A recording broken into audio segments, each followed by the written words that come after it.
Good afternoon. I'm Kathy Dixon, and I am a member of the Institute Core Council this year and also on staff here at MTSO. And I want to say, welcome to the Institute on Theology and Disability 2022.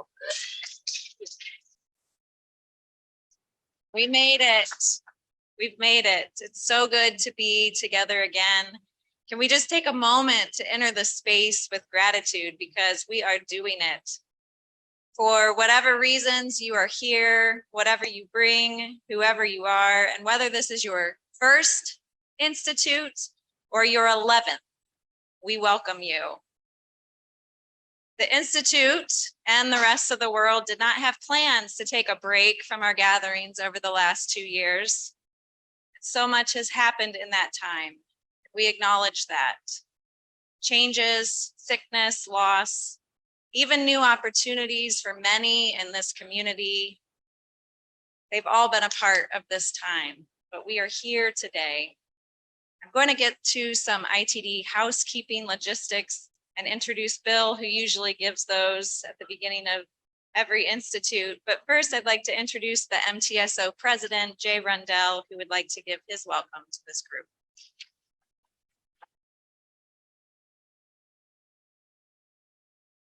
Thank you, Kathy.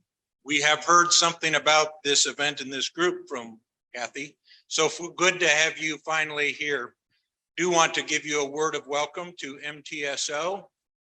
As you might guess from our name, we are rooted in Methodism, but we have more than 20 different traditions represented in our student body and our faculty and staff. When we're at our best, we think we are living into our mission of pursuing theological education for a just, sustainable, and generative world. That means a lot of different things to us, but one of the most fun things is being a place of intersection and connectivity with similar kinds of organizations, with similar kinds of commitments. We think we have a special place here where a lot of different people can come from different directions and engage and learn with one another and through and from one another. We're so glad to have you here, and you will now make us a little more of who we need to be. So have a good week.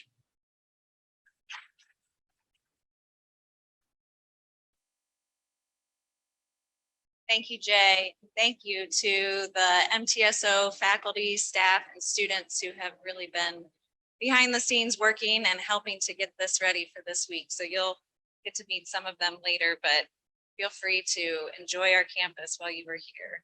So a few details. First of all, if you haven't figured it out, we are in the Centrum, and the gallery is located right outside this space where you probably registered. Breaks today will be there, and also in the building across the courtyard in Galt Hall, where also the workshops will be. We will guide you around if you forget these things later. There are water bottle filling stations outside this room to the left and across campus to fill up your brand new fancy ITD water bottle. And if you didn't get one, you need a swag bag from the registration table. Make sure you do. A few notes about COVID safety. I think we've shared enough, but just outside the gallery, we have tests, masks, hand sanitizer, and a sticker system for selecting your social distancing preferences. Take those as you need them, use them as you will.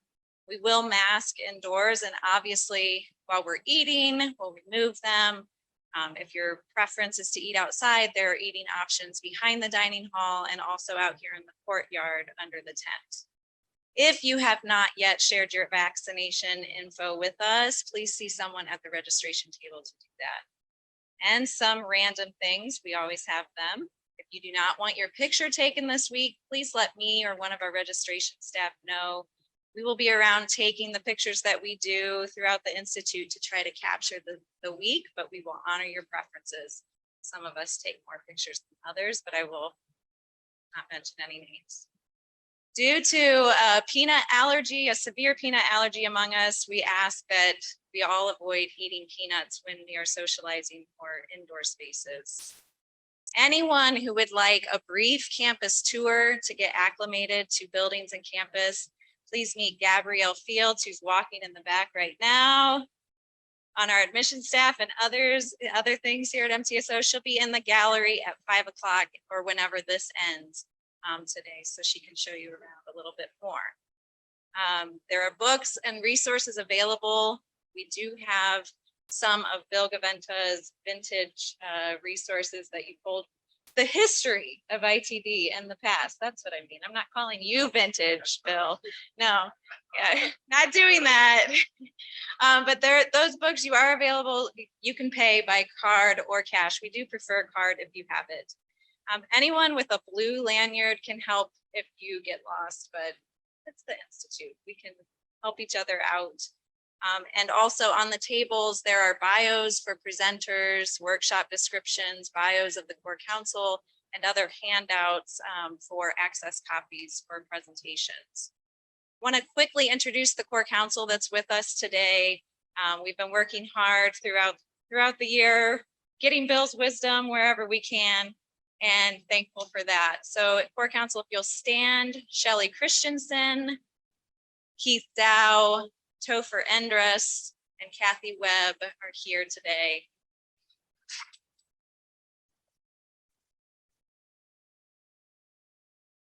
David Gaze is joining us virtually from Chicago. Hi, David. And Louise Gosbell in Sydney, Australia has been on the core council, but has been unable to be with us for a number of months due to illness. And we ask that we all hold her in our thoughts and our prayers. So let's hear soon from the man who got this whole thing started, shall we? The one who needs no introduction to this community, the one who's already shaking his head because I could say a whole lot of things here. Keep it short for your comfort, Bill. He's already likely introduced a whole bunch of us to each other. He's planted the seeds for the Institute and nurtured it to grow all of these years. Bill, I know you were joking about those candles on the table over there, looking like some kind of Institute Advent wreath, Monday, Tuesday, Wednesday, Thursday. So I think I'm going to ask you to light one. I'm going to ask you to light the white candle so that we can acknowledge the spirit among us, the spirit of this institute, the inaugural day, community day, together with the one who's lit the spirit from the beginning of this community, if the matches will work.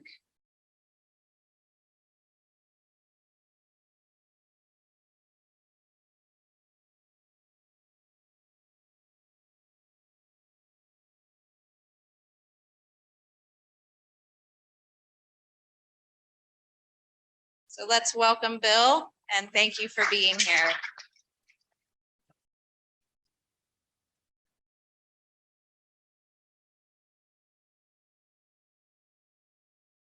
Well, it is a delight to be here.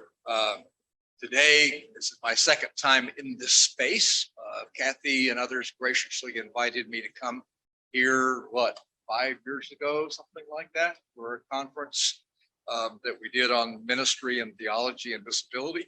I love the campus. I'm a gardener, so any seminary that's involved in farminary stuff is right up my alley.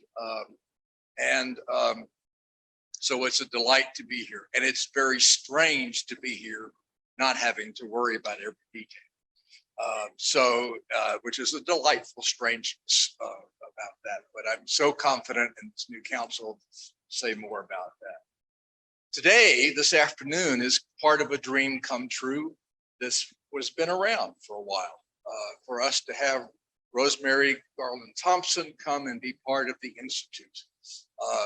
And let me say a little bit about this and about her and Devan and Brian. You've got lots of information there on your page in front of you about all titles, and all the degrees, and all the things that people are involved in, what they've written. But let me make a couple of more personal comments about this and how it led to this afternoon, and then we'll start off with Rosemarie. As I said, we tried to get her a couple of years ago, so we were chasing her kind of halfway across the globe. I think she was in Africa at one point. daughter was there, if I remember right, and was trying to catch up with her. And the irony of this is that after chasing her, she caught us and in this year and got in touch with me out of new work that she's been doing in bioethics for the last 5, 6, 7, working in disability or working in ethics from the very beginning, out of the last number of years. And she said, as I get more into this, I need to know more about theological perspectives of disability and what's happening at the intersections of theology and disability. And I said, boy, we've got a deal for you. And then we had a conversation, online Zoom conversation with Keith and Rosemarie and Kathy and I, and it was like lighting a match in a fireplace with wood that's really ready to burn. It was just wonderful conversation. Said, oh, that's what we need to have here with more people to be part of that. Not only has that come true, but I'm very grateful for your spirit and the way that you come into this institute, for how lovely you are as a person, the kinds of ways you think about details as well as big pictures. So we're really delighted to have you. Brian, I first met in about 2000 at a conference with Jean Vanier, that John Swinson invited Jean Vanier and Stanley Hauerwas to talk with each other at the University of Aberdeen. And that's where I first met him, and we've been a number of places together since. I will tell you that one of my most memorable times with Brian was just recently, when in the middle of a very busy time, I did a little trip up to Aberdeen from Edinburgh, where I was with my wife. And after spending a day with their graduate students, and there's a flock of graduate students in disability and theology at Aberdeen, I was invited to dinner at their house and had dinner with Brian and their family and son Adam, Stephanie, and woman's name. There, one of the caregiver summer students. And it was just a memorable and wonderful. And so we're delighted to have him here for this as well, because once we had Rosemarie and when she was going to talk about bioethics, I said, gotta get mine someone. And then, of course, to have Devan Stahl part of this conversation this afternoon as well, who I can remember the first time she tried to come to an institute and couldn't get there the first time. It worked out when she was a PhD student in St. Louis. I don't know if I've got that right or not, but I remember then the next year she came. What I remember, of course, was when she came and introduced herself after we had corresponded. Then I did a double take because I thought Devan was a man's name. And so that's a confession, true confession. But she has been a integral part, an active part of this ever since.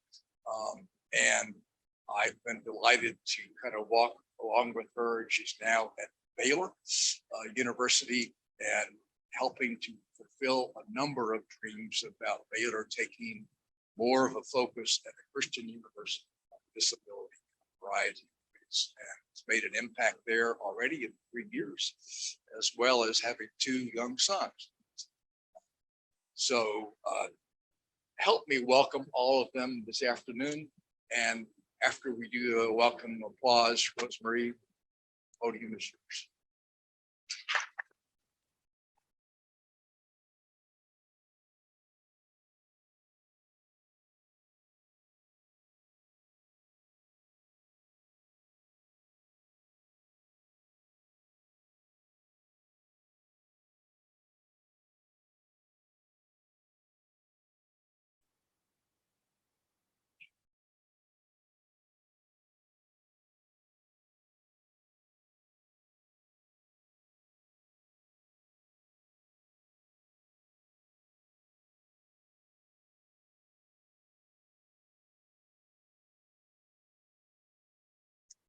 Thank you all.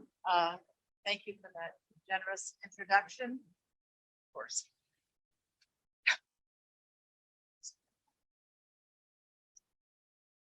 Attached in every way. Thank you, Bill and Kathy and the council here, as well as the seminary for this opportunity to be here. I'm really honored and delighted to enter into the conversation in the community here. I do want to begin by making a very brief access statement. So I am a senior woman with pale skin and silver hair and really cool black glasses, as well as a black outfit. And I will be presenting a time with you for about half an hour. And Devan is going to be kind enough to help me make it be a half an hour. And my presentation here, I hope will be, it aspires to be accessible because I'll be presenting it in a number of formats, multiple formats of communication. So I'll be speaking it. There will be a visual component to it, and there will also be an archival component to it. That is a longer version and a complete version of the PowerPoint, which again, I have tried to make as accessible as possible in its format. Will be available somehow on some website in some cloud somewhere for you to have access to if you want to review the images and the content of the presentation. So as Bill suggested, I've been doing work in building disability studies. We sometimes call this critical disability studies in my home disciplines, which are critical theory and literary studies. So I'm basically an English teacher. And most recently, I have expanded my training, as they say, as well as my subject area into bioethics. So what I'm able to do and what I'm trying to do is to bring the knowledge enterprises that I have worked with over several years as an educator and as a researcher into a conversation about bioethics. So bioethics, as you may know, as a field, or as I call it rather pretentiously, and I like to be pretentious, a knowledge enterprise, comes from religious studies, philosophy, and medical science, with a little bit of sociology on the side.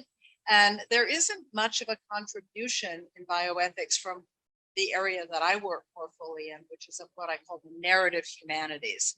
So I'm trying to bring the knowledges of my own experience and work to bear on some of the questions of bioethics.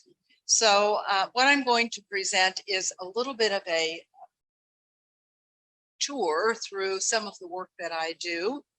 And I'm calling this tour to cultural disability theology.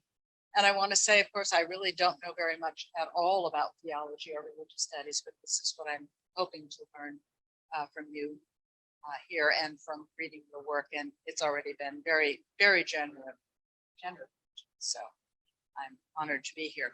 I'm going to begin with a slogan, a call, if you will, from disability studies. This comes from the historian Douglas Bainton, who says disability is everywhere. And Bainton says disability is everywhere once you know how to look for it. So I want us to look for or to watch out for disability a bit in the images and ideas that I'm putting forward.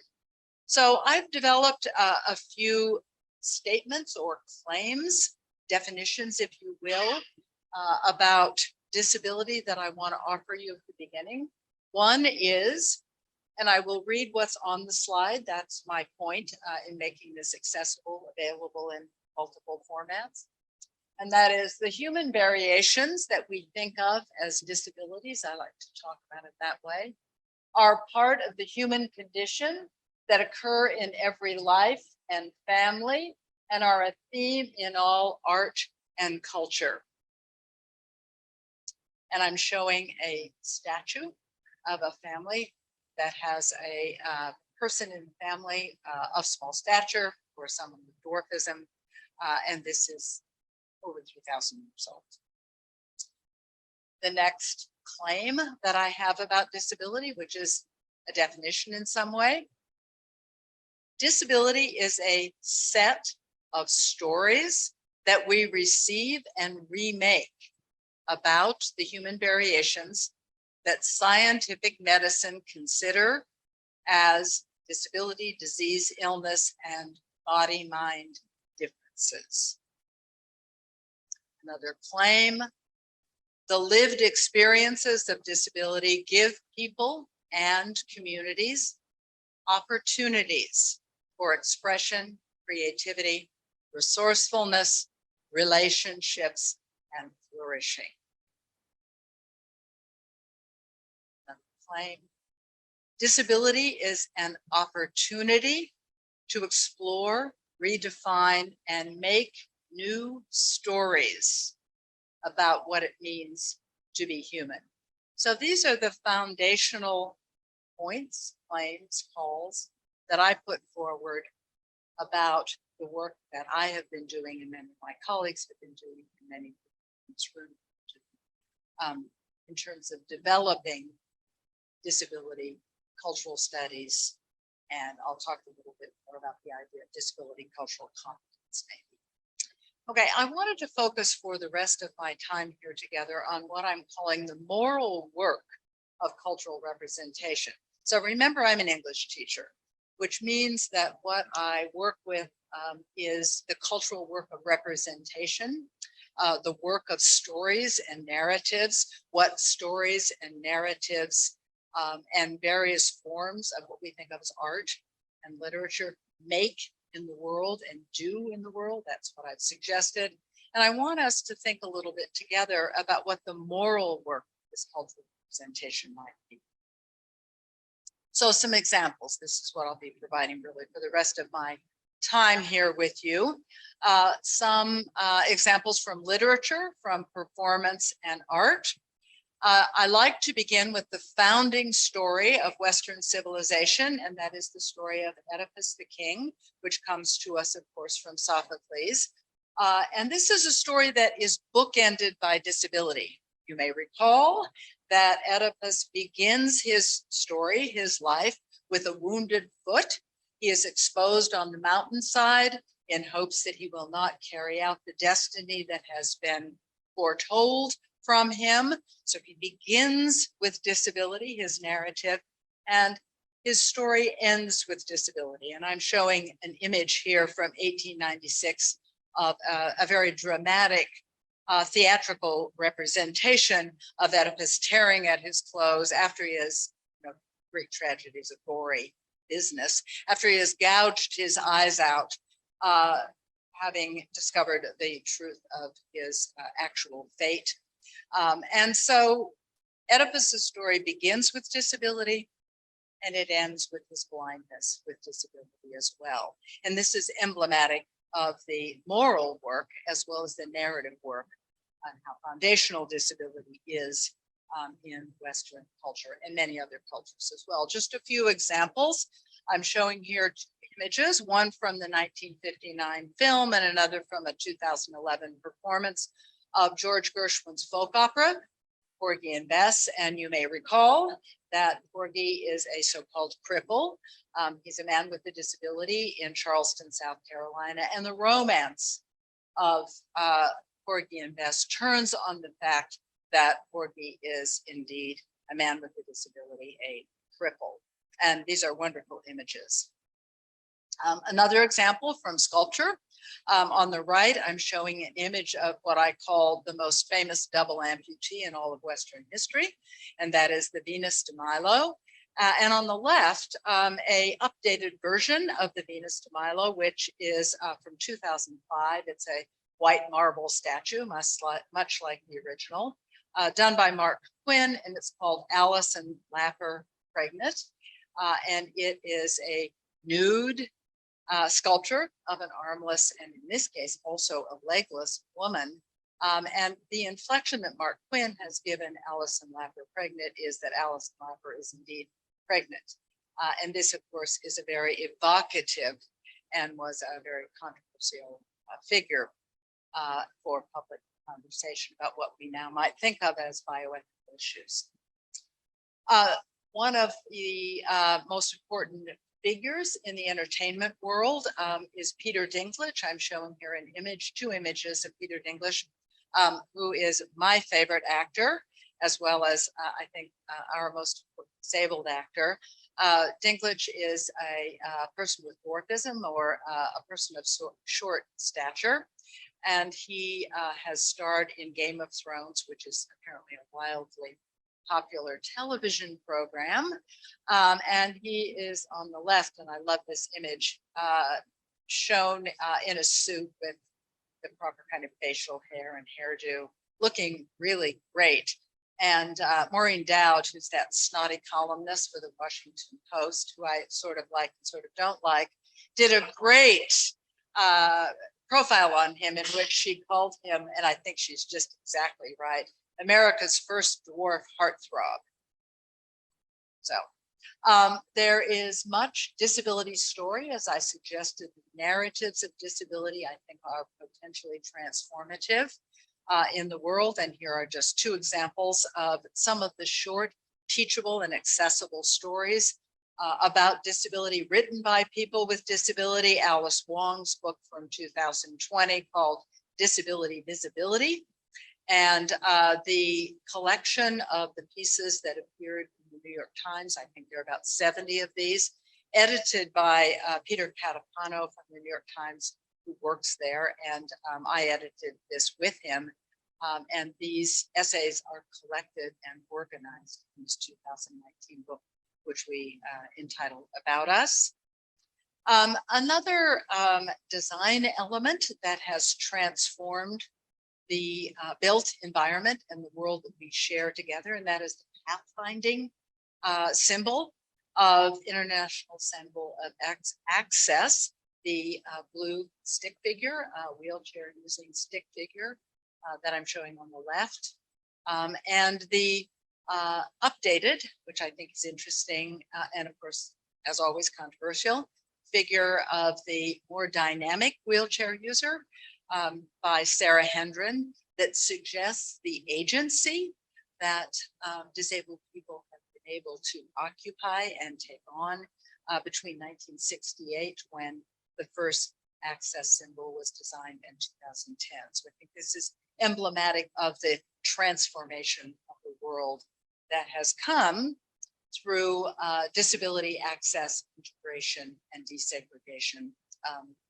in the United States and worldwide. I want to talk a little bit now about enchantment and wonder, which is a topic that I've been thinking about. I've just come here from a conference in Sarasota, Florida, at the Ringling Circus Museum Archive, where I visited a number of images of people that I had worked on quite a while ago in some work I did on freak shows and disability. And it was really moving to revisit some of these images and to revisit some of these figures of wonder that were part of the entertainment industry, what I call the employment history of people with disabilities. So I'm showing you here an image, 2 images of late 19th century photographs of armless wonders. And I understand myself as being some kind of an armless wonder in some way. I didn't mention this in describing myself, but I have unusual and asymmetrical arms.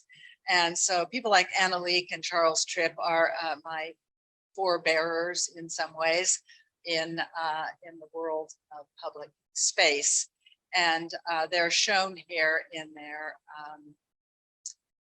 activities of daily living that were part of the wonder that they were to have inspired in audiences. So they were very often shown eating as they're doing here, using knife and fork with their feet, or drinking tea, which is really posture and pose for somebody like Charles Tripp.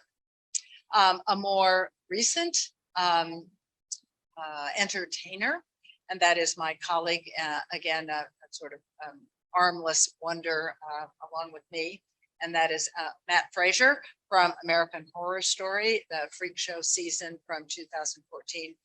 Matt Frazier is, I think, along with one of our most important actors. He looks a lot like Cary Grant, and he has very unusual arms. This is an image on the left, is what I want to concentrate on, of David Toole, who is a legless dancer. He passed away a few years ago. And disability dance, and I have many examples elsewhere of the way that dancers with disabilities have been able to introduce entirely new movement vocabularies into the genre of dance, particularly contemporary dance, but also other forms of dance such as hip hop and break dancing and classical ballet. And Toole, as a legless dancer, has the opportunity to really redefine dancing, because it has been assumed that dancing requires legs as a fundamental essence of dance. And David Toole as a legless dancer, and I'm showing dancing in his hands with a beautiful fan-like skirt designed for him by Alexander McQueen, has advanced the aesthetics of disability in really important ways. And on the right is Homer Avila, and there's more about Homer to be said, but I'll move on. I'd like to talk a little bit more. How am I doing? Oh, halfway through. Thank you. A little bit more now to shift to dignity and human rights, which is part of what I have been working on as a bioethicist, to think about how dignity operates within the context of human rights. So I'll give you some examples about this. Dignity, of course, is a very important topic within bioethics. This is a set of essays that was commissioned by the President's Council on Bioethics from the 1990s during the Bush administration. It's called Human Dignity and Bioethics, with a beautiful portrait on the front by the artist, which is out of my head and I don't have a good caption here, I'm sorry. Alice. Anyway, it's a really beautiful piece of art, and much of what I've been doing, working with these and many of my colleagues, is to find disability in visual representation such as art. And so I wanted to show this to begin with, to show how art and disability and what we think of as health humanities comes together.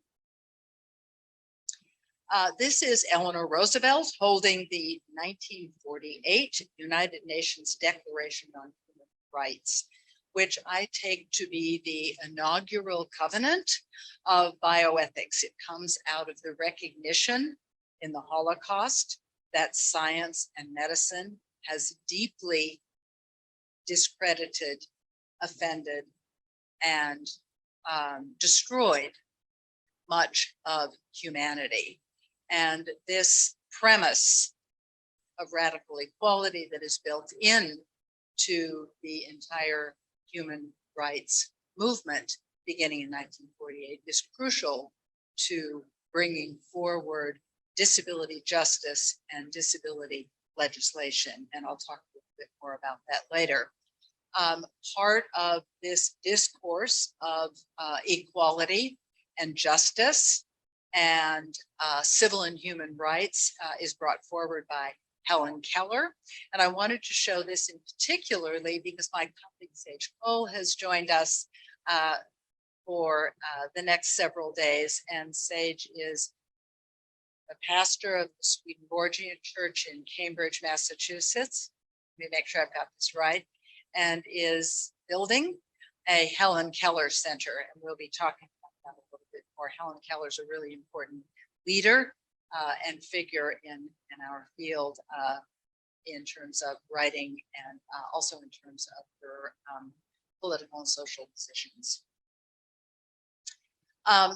In terms of philosophy, which is one of the pillars of bioethics, I'll just give an example of a very important philosopher who has contributed to the kind of work that I think is most important for disability studies and disability bioethics, and that is Hannah Arendt, who says political regimes ought not to determine who should and who should not inhabit the world.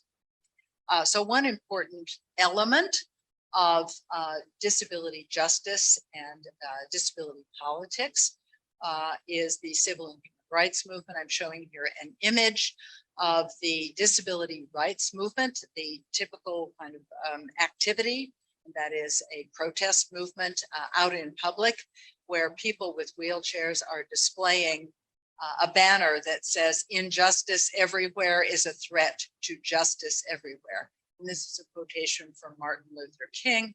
And I think this is really an interesting illustration of what we call now in critical theory, intersectionality, the idea that justice movements as well as ethical movements intertwine with one another.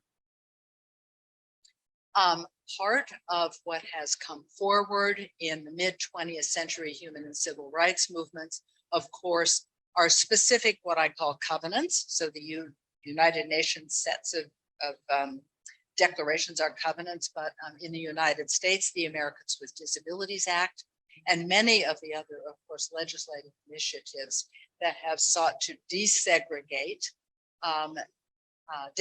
people with disabilities and to give people with disabilities rights to request accommodations and to sue on the basis of discrimination has been very important for disability justice in the United States. And this is a logo from the Americans with Disabilities Act.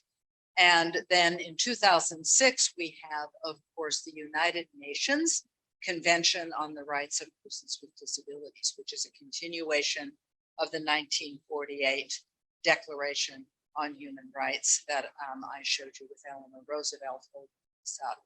And although the United States is not a signatory to the Convention on the Rights of Persons with Disabilities, many, many other countries are, and this is a very capacious set of covenants that are important for disability justice and disability rights movement. The integration of public spaces by that has been made possible by the desegregation of the world. The built environment has allowed people with disabilities to go to school and therefore to seek employment. Here's an example of one of my heroes, and that is the senator. This was when she was Congressman Tammy Duckworth, who is a double amputee, who also recently was the first woman to breastfeed in the Senate in her wheelchair. So she's, I think, a really important contributor to our community. I'm showing here just to give you an idea of the institutionalization and the integration of disability into institutions and the built environment. Here is an example of a deaf church congregation using American Sign Language. I want to talk about two things toward the end of my presentation. One is a concept that I have put forward, and that is the idea of bioconservatism. And it's something I'm trying to develop more fully, and it uses the idea of biodiversity conservation, which is used a great deal in regard to the environment and to species other than humans, as a kind of moral and political and social call, movement, if you will. And I would like to see us develop more fully the idea of biodiversity conservation for disability, for people with disabilities, to conserve the human variations that we think of as disabilities in ways to create more diversity in the human environment. But that's a conversation that later. And of course, what biodiversity conservation for humans might be is a counter to the idea of eugenics. Many of us know that eugenics begins in the late 19th century, and it is science in the late 19th century and has continued as a way to improve. This is the language of to change human beings to achieve much more standardization of human beings, and also to eliminate a great deal of the variety, human variation of disabilities. So I'm not going to spend too much time on this, but here's an example of the way eugenics is carried out in reproductive ethics and reproductive technologies. This is early from 1949, a picture of a most perfect baby contest with mothers holding up so-called perfect babies, the very idea of a perfect baby, or a baby that is designed eugenically, is something that is a really important set of conversations in bioethics.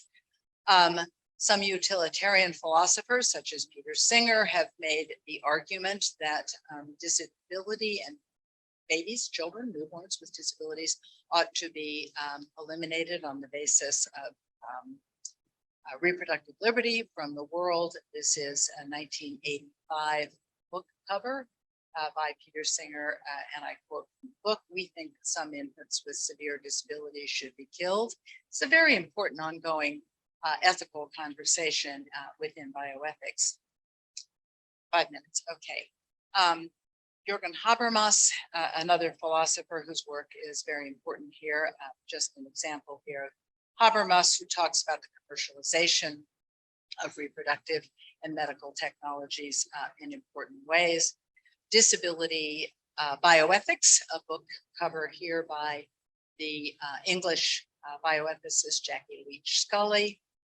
I'm going to skip over a few other things, which are wonderful. I'm showing an image here from an anti-euthanasia organization called Not Dead Yet.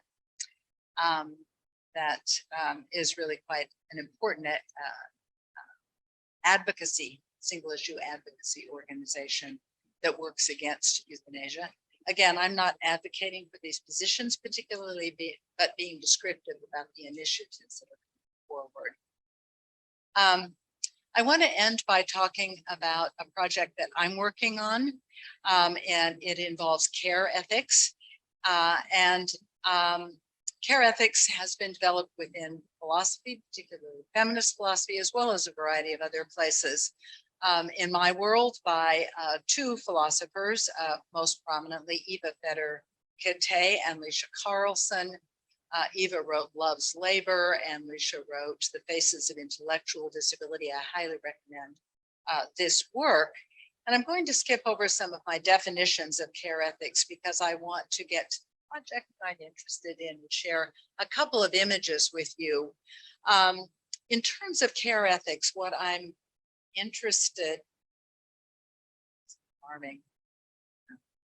I'm interested in thinking about is the cultural and the ethical work that iconography or representation, images, can do in the world. Images as pictures, images as sculpture, images as stories, but particularly I want to think about visual images, and I've showed you a few examples. And I want to isolate and talk about, I shouldn't say isolate, I want to offer up a number of what I call sacred images or sacred iconography that involve care. And these come from the visual discourse of primarily Catholicism, but not exclusively Catholicism. And I want to suggest that they affirm dignity and that they affirm care relations in a time when human dignity for people with disabilities and care relations themselves are discredited awfully and underfunded, often underfunded in many of our liberal democratic orders today. So I'll show you some of the images that I've been thinking about and working with. For example, I'm quite interested in the iconography of what we call Maria Lactans, which is the nursing Madonna. So this is Mary, this Marian imagery. And of course, if any of you spend any time with Renaissance art or medieval art, we see over and over and over again the image, these Marian images, the picture of mother and child. And a particular subset of this, which I think is really beautiful, is the suckling or the nursing child. And so the sacred and also multiply reproduced images, of course, of this form of care, relational care, I think can do some ethical work in the world. Much of this comes out of my engagement with my colleagues, Nancy Eastland's, late Nancy Eastland's book, The Disabled God, Toward a Liberatory Theology of Disability, which I think maybe we will have an opportunity to talk more about. But to show some other images, and I'll skip over some of these quickly, I think that there is a lot of interesting work that can be done in the narrative story, not just of the birth of Jesus, but also of the death of Jesus in terms of care ethics. And I'll talk a little bit more about this. This is the crucifix from the Cologne Cathedral of the crucified Jesus on the cross. Another image, excuse me, of resurrected Jesus. This is not my area, so I'm not very good at it. Pointing to the wound. And of course, Nancy Eastland's book, The Disabled God, features wounding as a form of disability. This is the Eisenhower Altarpiece. So I think Brian's going to talk about this a little bit later, where we actually have the mother, Mary, the Marian image, dressed as a sister, as a nun. It's quite interesting. But there are two images I want to end with here. One is perhaps the most well-known representation of care ethics in the Western tradition, and that is the Pietà that Michelangelo does in St. Peter's Basilica, where we have the mother and son. So this is rewriting this relationship of care that we have in the Maria Lactans by the mother caring for the dead body of her son in these very moving choreographies of care. And this is such a common and iterated choreography of care and embodiment and relation that we have many, many, many examples of it. And that's what I'm interested in looking at. So I have some examples. This one in particular I find compelling. This is from a Australian, I think, man, although I might be from New Zealand. I'm sorry, I may have confused that. His name is Sam Jinks. I don't know much about him except he does these very realistic sculptures. And this is a fascinating iteration of Michelangelo's Pietà, where instead of having the mother Mary holding the son, the dead or dying, well, dead son on her lap, we have the same choreography, relational choreography, and that is we have a man in the position of the carer, holding what appears to be actually a non-gendered person who appears to be a parent or at least an older person. So this kind of rewriting, visual rewriting of the famous Pietà, I think is extraordinarily generative. And we have it over and over and over in the public world of art and sacred art as well as secular and public art. And I think, again, this is a moving and generative mode of representation. So this is what I'm interested in. I have a lot of examples of Pietàs that will be on the PowerPoint access to. And you, of course, can see the internet and put in Pietà, and you will get over and over and over again this choreography of care, such as this 1972 image, which is fairly well known, of very hard time with this, Tomoko say it, Umura in her bath. That is taken by the photographer Eugene Smith, where we have the kind of rehabilitative bath, which of course is a baptismal reference and was of a woman, I think, holding a disabled person in the water, and these images of ablution. There are many really interesting, wonderful images of ablution, which bring in the variations on the care relationship that we see. So, thank you.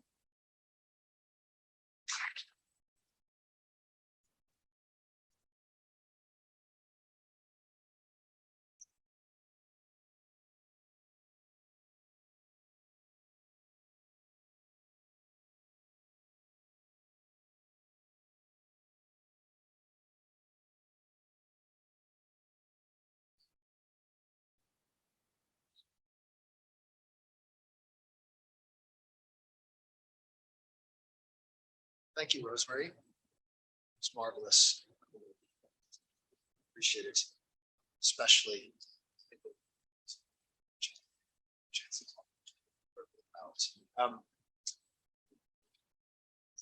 Those who know me at all will not be surprised to hear that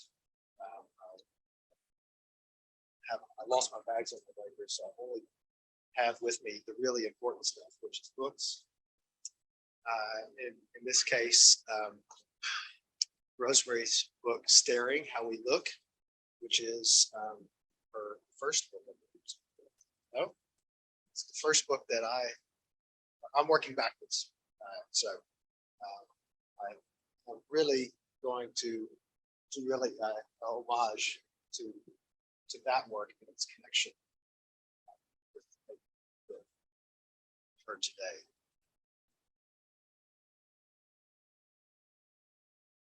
And I'm doing that because all I got beforehand was the PowerPoint. So I wasn't quite sure what Rosemary was going to say. And okay, is that better?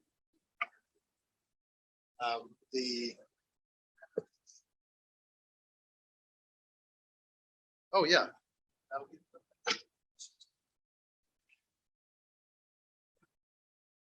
There we go. Okay. That is good. Yeah, so the connection with the paper that we've heard really will be toward the end. And I want to suggest materially that, well, I want to highlight the ways in which Rosemary's account, as we just heard it, of the cultural work around religious imagery especially has developed over the years in ways that I think are really exciting. There is a handout. That's okay. I'm happy to have two mics.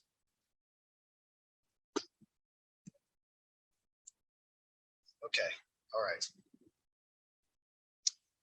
There is a handout just to give you some of the main quotations that I'll talk a little bit about. And I want to start from a quotation from Staring, which is A on the handout. The visibly disabled body intrudes on our routine visual landscape and compels our attention, often obscuring the personhood of its bearer. Sometimes our startled eyes can stay with such a sight, and sometimes they flee in strained distress. The appearance of disability in the public sphere makes then for a sterile sight. As such, the way we imagine human disability provides us with one of the best opportunities to understand how we stare. Our family home sits alongside a busy thoroughfare bordered by a sidewalk. Car, bike, motorcycle, foot traffic flows along this artery at a variable pace through the day. And at peak times, traffic can be sitting or crawling slowly enough that it's easy to see the driver's faces and for them to see ours. Given that there's no back exit to our property, every time we go out of the house, we expose our bodies to this public gaze. I've been haunted for years by an offhand observation made by my second son, Caleb, when he was about 8 years old. We'd recently gotten a dog, a miniature dachshund, whom we named Freddie. Now, when we were out walking the dog, people driving by in their cars looked at us differently. Caleb noticed the difference in these words. I like having Freddie. Now people look at us and smile. At 8 years old, Caleb could already palpably feel the contrast with how people look at a cute dog, incidentally also a dwarf, and how they look at his older brother, Adam. Adam acts and looks as you'd expect of someone who carries the label Down syndrome and autism. The stares of passerbys are invariably drawn by Adam, who stands out in the visual landscape. And the involuntariness of that gaze or stare is softened by the diminutive and proud Freddie, who offers a known and cute form to the viewer. At least once a week, I stand with Adam, waiting for his taxi to pick him up and take him to his day job. The taxi comes around 7:30 in the morning, near the height of the morning rush hour. So on these mornings, I'm face to face with the stares of 10, 15, 20 drivers. In the morning, about 30% of passersby stare. Afternoon rush hour traffic is worse. The car is moving much more slowly and people are awake. Then pretty much everyone looks and many stare. This offers ample opportunity to study this ritualized ceremony of regard, as Rosemarie calls it. As I watch people watch Adam. I'm drawn into Adam's world by the looks I train on him. The way I look at him shapes how I feel about the stares of others, which I've been taught to experience as a long string of social breaches provoked by a disabled young man. There's a freedom in my staring at other people in these moments, because the people who are staring at Adam don't really notice that who's looking at them. And there's a sort of perverse pleasure in my staring, getting to see the precise moment when people avert their stare as they register that I'm looking at them. As they transgress our social codes which prohibit such staring. The truth is, my heart has often been full of judgment and anger at these starers who give in to their involuntary fascination with a child beside the road as he rocks from foot to foot and flaps his hands in the face framing way that marks him as autistic. For those more aware than Adam of being constant objects of stares, navigating a lifetime of awakened visual interchanges, awkward visual interchanges, can be taxing, tedious, or even tormenting. In situations like these, Adam is introducing me to the power that Rosemarie calls baroque staring. Baroque staring is, quote, gaping mouth, unapologetic staring.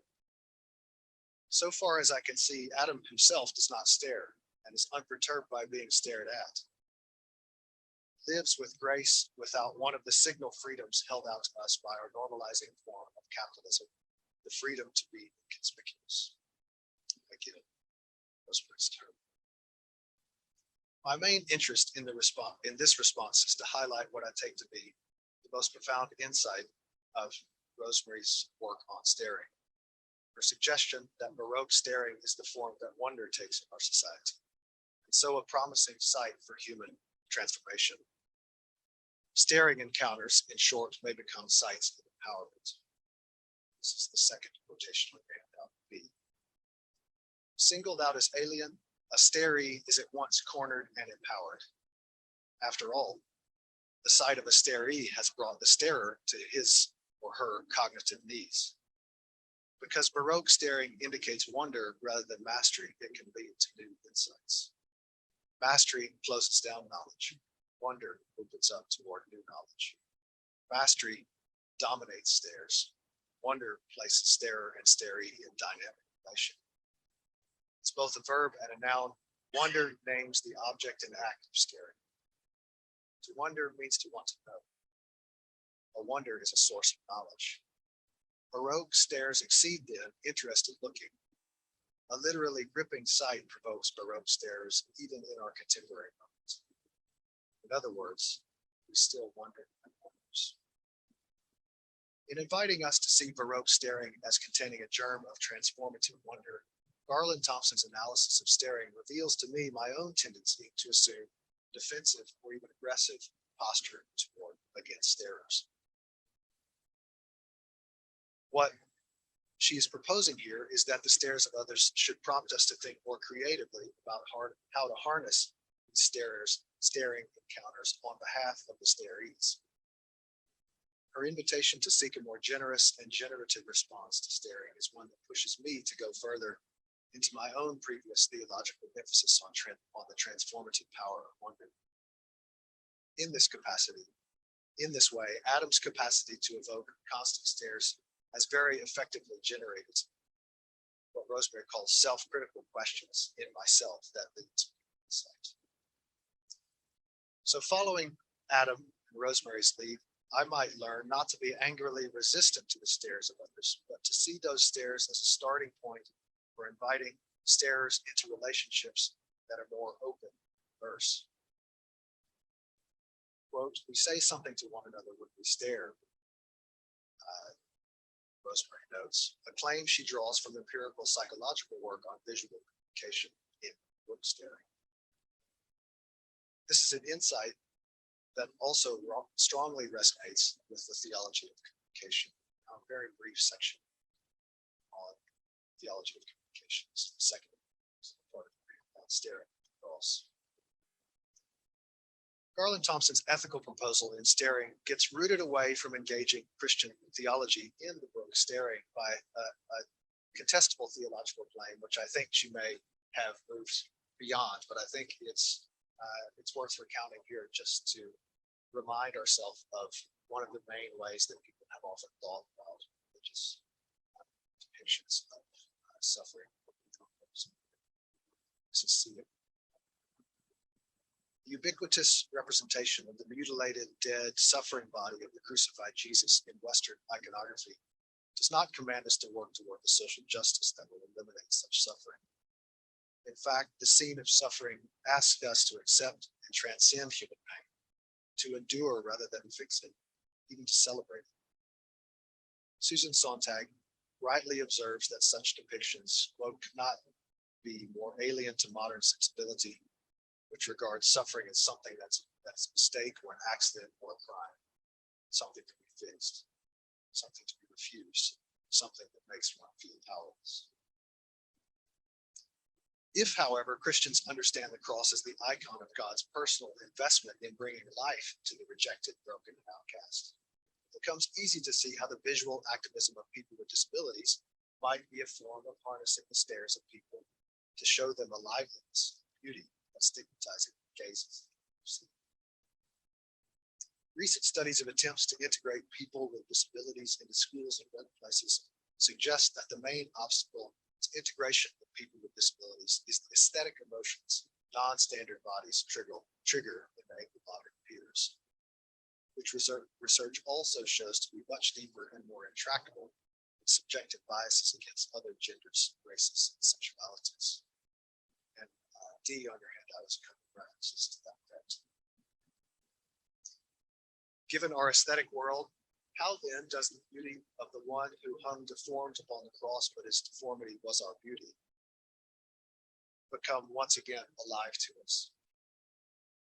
In Christian tradition, this transformation begins in the self-critical inner work that asks, as Jesus taught, Lord, teach us how to pray. The theologian Stephen Wright points to the doorway into our inhabiting this alternative aesthetic, observing that this is E on your handout. In prayer, one opens oneself up to something beyond the cloistered ratio, reason, housed within its shell of flesh. Prayer presupposes a world of reality that transcends the ego. Moreover, prayer attempts to connect one to that reality. In prayer, one is situated within a field of relations that surrenders all claim to pure interiority. Prayer destabilized the aesthetics of harmony, valorization of surface appearances, and the lure of self-possession. It thus interrupts the laws of this age as we encounter them in the cultural organization of our visual experience.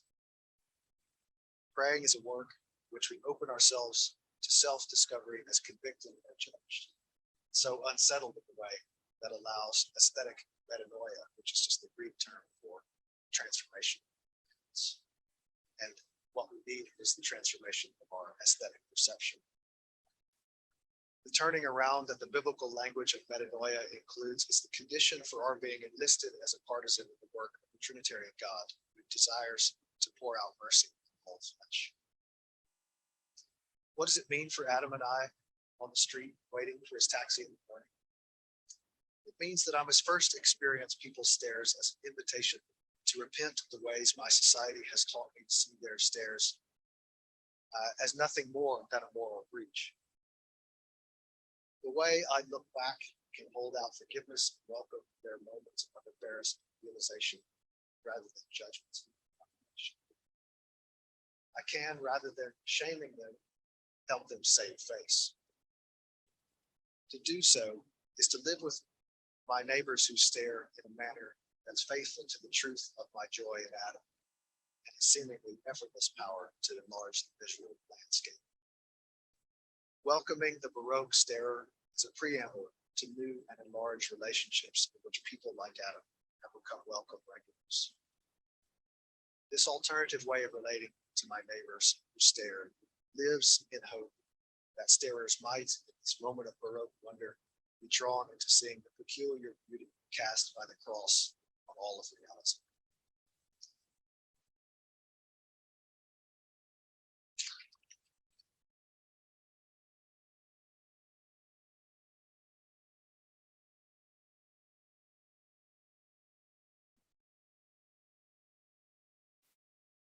Thank you, Brian, and thank you, Rosemarie. Can you hear me well?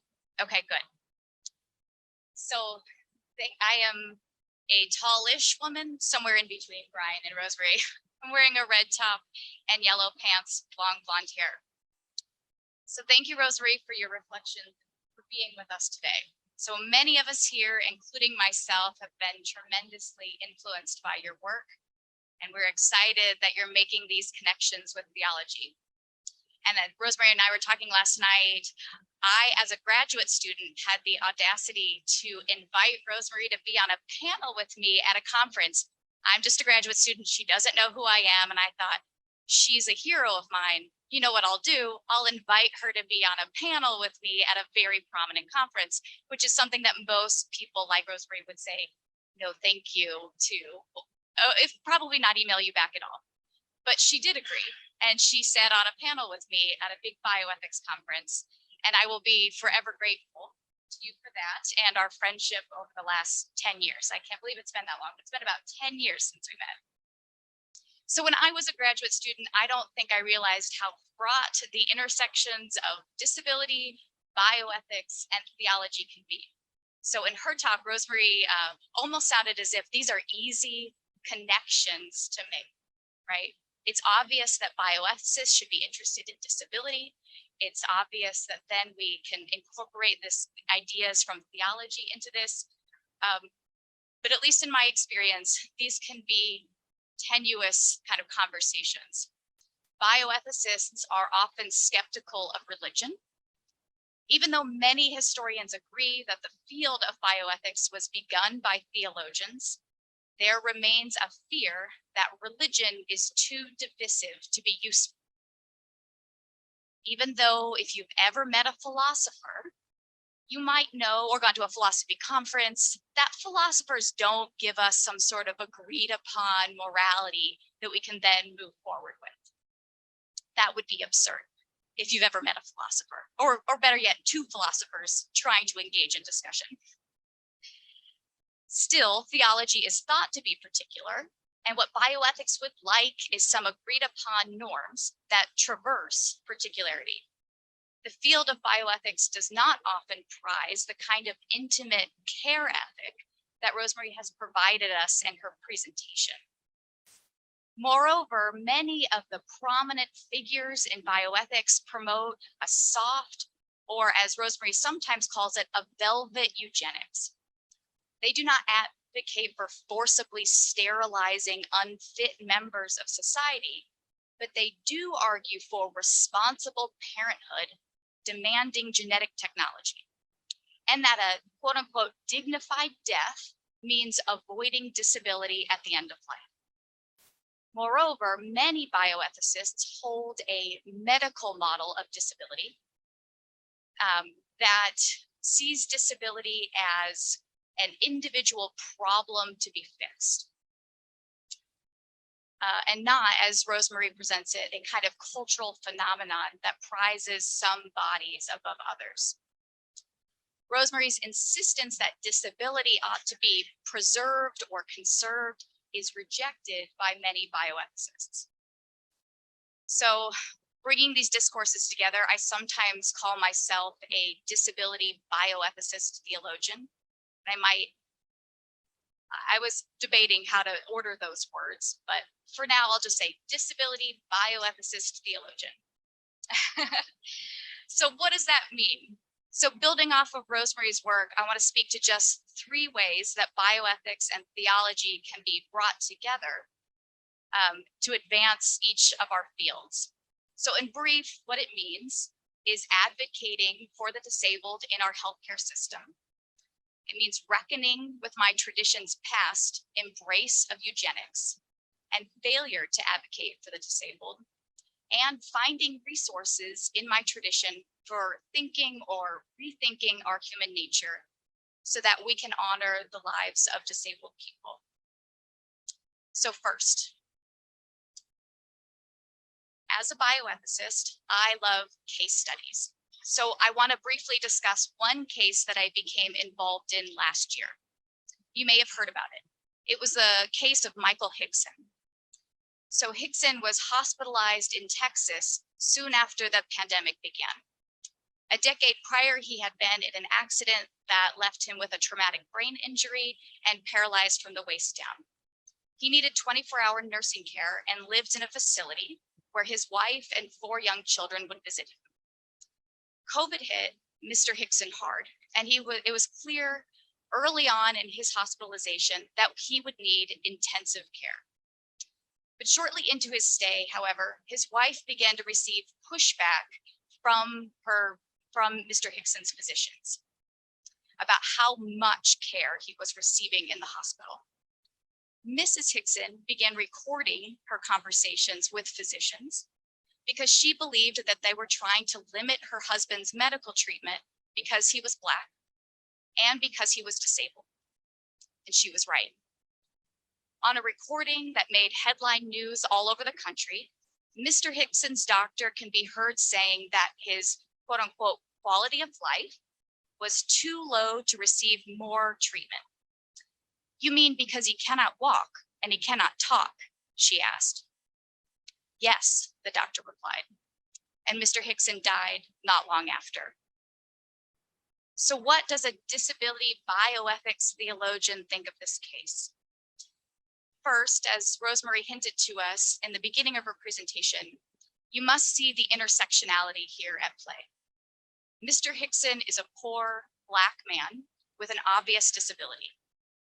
Would his doctors have treated him differently if he were rich and white and more able-bodied? Likely. Would they have treated his wife differently if she were rich and white? We cannot say for certain, but in my experience, probably. With the physician, so in my experience, these kinds of quality of life arguments are brought up frequently when physicians are uncomfortable continuing intensive medical treatments on a patient. There's good evidence to show that healthcare workers rate the quality of life of disabled people much lower than disabled people themselves or their family members. Physicians are more likely to believe that being disabled is worse than being dead. So part of my work as a clinical ethicist, so I work in hospitals taking consultation from physicians who are worried that they're doing or not doing the right moral thing. So part of that work is pointing out this obvious bias in our healthcare systems. It means advocating for Mr. Hixson and others like him in a public way. And it just so happened in this case, because he was in Texas, they were looking for a disability bioethicist to comment on the case to the news media, which I did, and then got involved in his legal case that when his wife then sued the hospital for not treating Mr. Hixson. So it means recognizing my power as a white, educated woman with mostly invisible disabilities and as a clinical professional to critique the medical ways of knowing and seeing that render people like Mr. Hixson less worthy of medical treatment and quite literally less worthy of life. All right, so the second thing that it means to be a disability bioethicist theologian, it also means coming to terms with my religion's past. So I am a mainline Protestant whose denomination readily embraced the American eugenics movement in the early 20th century. So the book I have coming out this summer is an attempt to reckon with that past and ask, why were my people so easily beguiled by eugenics? And there are a few reasons. And I will say there are two denominations that have apologized for their involvement in eugenics. And if you're a Methodist, congratulations, yours is one of the two. You were readily involved in eugenics. Your church loved eugenics, but it has since apologized for its love of eugenics and supporting eugenics programs. So why did my tradition do this? Well, the first reason is that we didn't reject science. So Christian fundamentalists around this time often rejected eugenics because they were mistrustful of modern science. And as Rosemarie has indicated, eugenics was the reigning science of its day. But here's where we want some nuance. Modern science and modern medicine have given us amazing things. I'm chronically ill and I take a lot of medication that improves my quality of life. And I've given birth to 2 boys recently, as Bill mentioned, and I didn't worry too much that I might die in childbirth, which 100 years ago I would have been pretty worried about. At the same time, medicine has a value system it imports that we should be critical of. Eugenics was not some fringe pseudoscience. It was popular because it promoted beliefs that were baked into modern medicine, including the belief that bodies are meant to act and look a certain way, that bodies are merely vehicles to carry out our projects, that they ought to be productive, that they ought to function independently and look a certain way. And there's a reason that many of us in disability call the reigning paradigm of disability the medical model. Medicine helped to construct what we mean by disability in the modern age. Now, during that liberal fundamentalist split, Christians had to decide, do I embrace modern medicine and science, or do I reject it? And if you embraced it, that often meant embracing it wholesale. For a long time in Christian history, the study of nature and the human body was part of the tradition. Christians studied scripture, the book of the word, as well as the book of nature. And around the 18th century, modern science began to pull away from theology. It's a complicated story. But when it did, this narrative came out that science and religion had always been opposed. Mainline Christians rejected this historical inaccuracy, but felt the need to defend science, including the science of eugenics. So mainline Protestants believed that this science could help usher in the kingdom of God by perfecting the human race. Churches sponsored eugenics sermon contests, fitter family contests, perfect baby contests. All those babies were crying, which was hilarious. And eugenics marriage licenses. So I bet most of your churches did all of those things.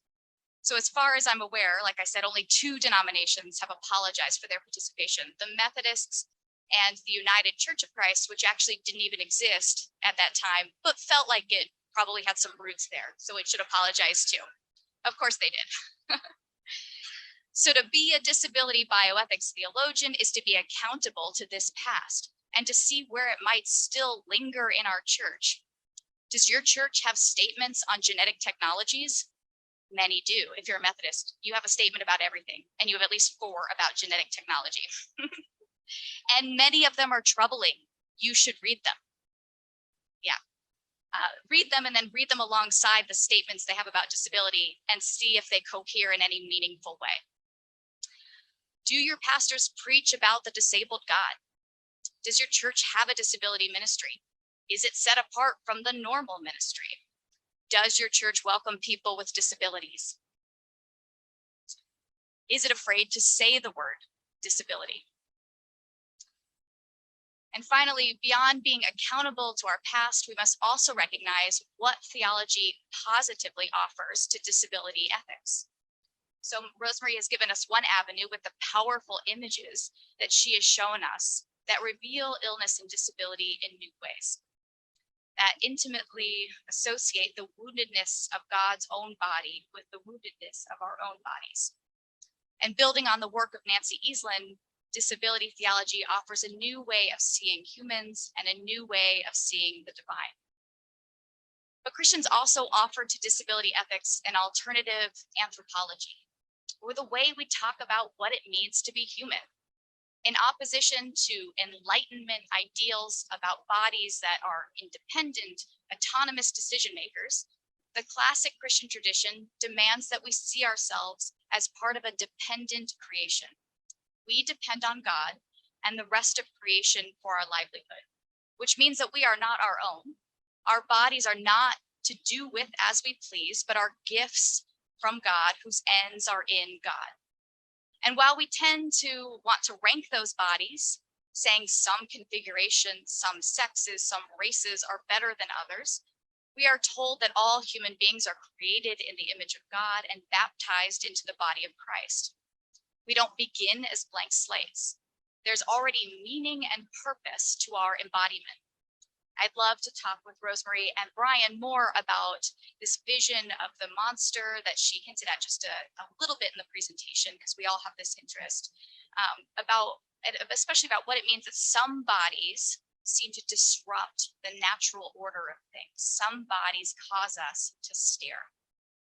And being created and formed by God changes our starting point for how we view our bodies, but also changes their end point.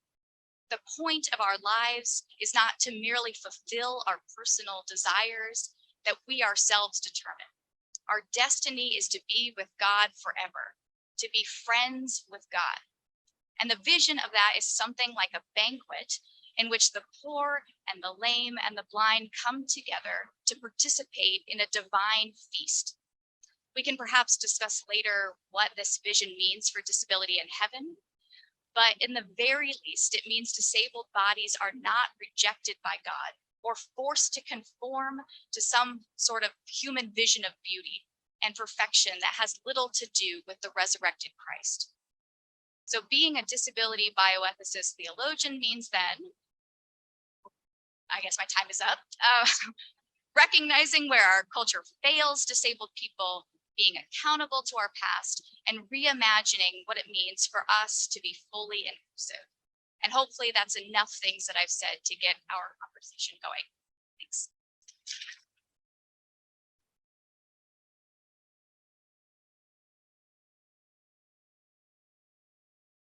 Thank you, three. And I've got a bunch of notes and questions floating around that I want to bring, but what we're going to do now is take a break so you can move around and get something to drink and talk, meet one another, talk with them individually if you wish.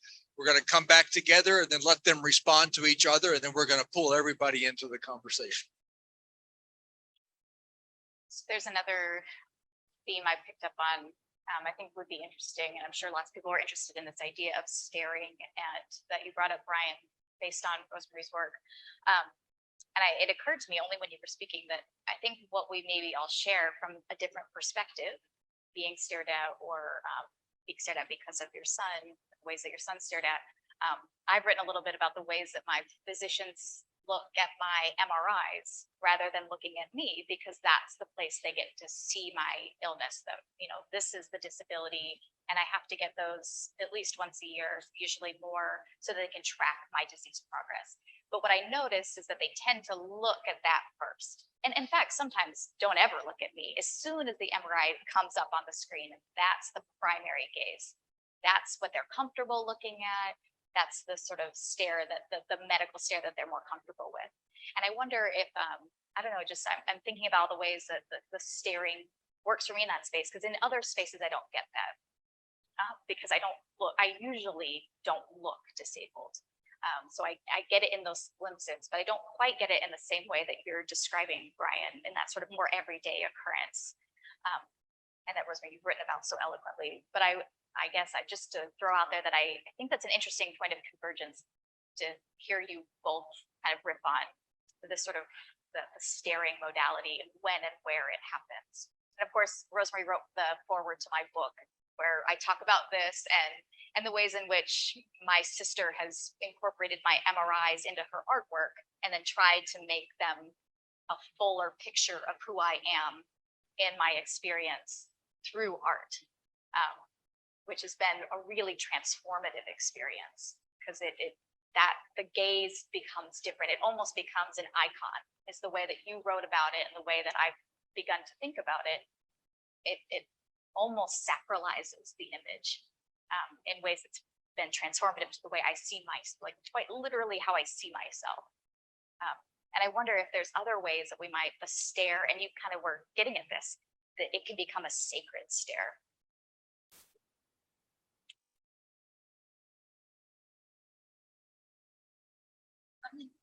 I think one way that I've proposed very often is to saturate the environment with the kinds of imagery, narratives, so stories, pictures that we want to put forward.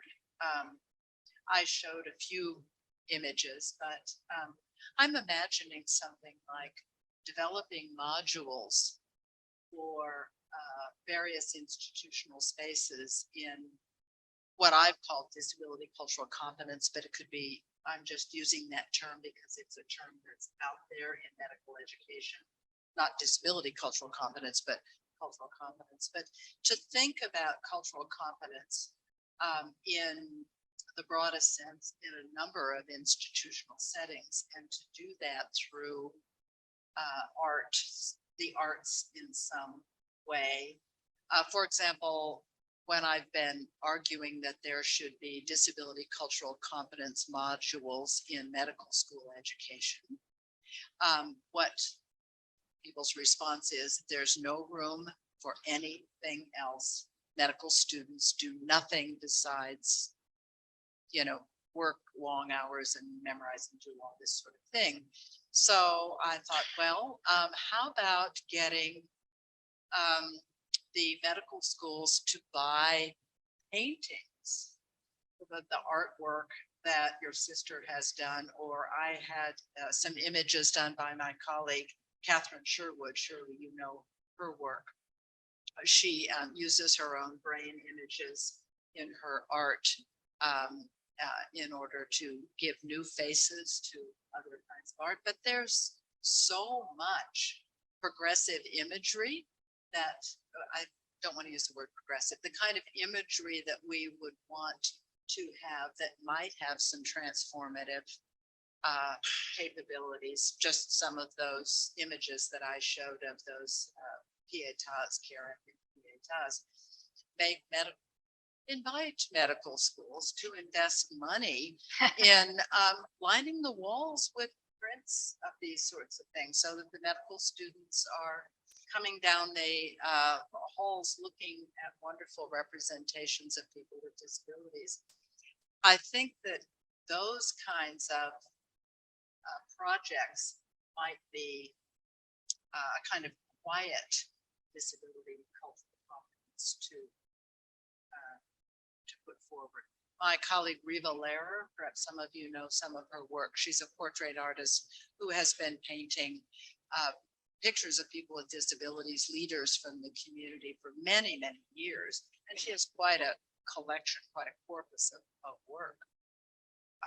And her work is being recognized now at the National Portrait Gallery in Washington, D.C., these kinds of things.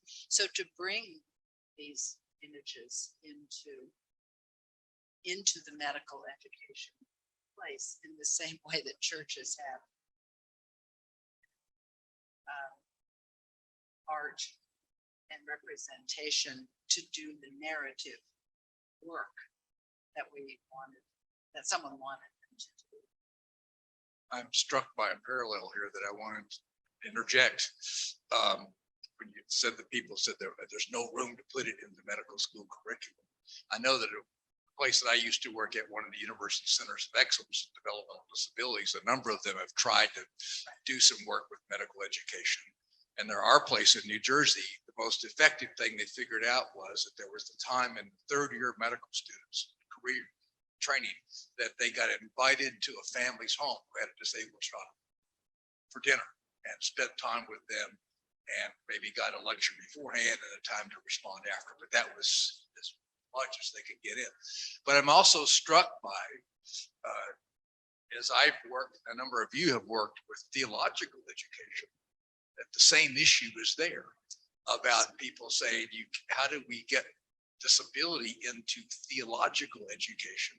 Because my wife is a theological educator, and she has said, don't go waltzing in there, Bill, saying we're going to add another course to the curriculum, because you're just going to get immediate kickback, because we're going to be one of 20 people waltzing in from current social issues saying we got to fix the church by fixing the seminary curriculum, and so we fix the clergy. So I think the question becomes, how do you infuse it, whether by pictures or other kinds of experiences, or coming here and seeing people in the cafeteria, and or like it with Friendship House at Western and those kinds of things. So I wondered if you've known other places that are doing that kind of infusion related to ethics. Because I have a good friend who's a pediatric neurologist, says people with disability don't stand a chance in hospitals because, one, what they value are speed, quick decisions, and disability slows people down. And how do we people to slow, see another thing, or hear the stories? As we were talking about this, one of the things I found super interesting in my work in the kind of eugenic domain is the way that, in the same way that I and Adam are a triangle with stairs, it's the same in the sonographer's booth, which is the right term for this comment. Is that sonographer or is it ultrasound? Ultrasound. That's Okay. the image, yeah. The technician is looking at the picture, not at the mother. One way you can get into all of the angles is to just help people to see how they're seeing. And I can't resist reading this passage that I really enjoyed from Rosemary's Staring book, where she's talking about a guy named David Roche who has a deformed face and is taken into medical theaters and looked at by doctors, and he generates a typology of how different types of doctors look at him. And this is Rosemary's summary. Roche stares back to observe and classify them, the doctors, according to facial expression and posture. Staring at him, he notes, quote, physicians and dentists are drawn back, more objective and assessing. Social workers nod to convey their understanding and warmth. They seek eye contact. Surgeons have the least emotional affect. They peer more closely with narrowed eyes that search incessantly, not for eye contact, but for incision sites. A couple of the younger ones flushed slightly when I look at them. They've not learned to mask their faces well. So I think one way to sort of saturate the curriculum in universities and in hospitals is to try to awaken people self-critically just to what's going on when they're looking at people with disabilities, and to become aware of the ways in which they're made uncomfortable or recoil. There's an aesthetic side to that, and there's a kind of speed expectation side of that.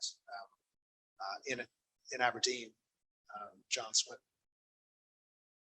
prompted a Friendship House project, and we set it up slightly differently in that it was a kind of fellowship space within the university.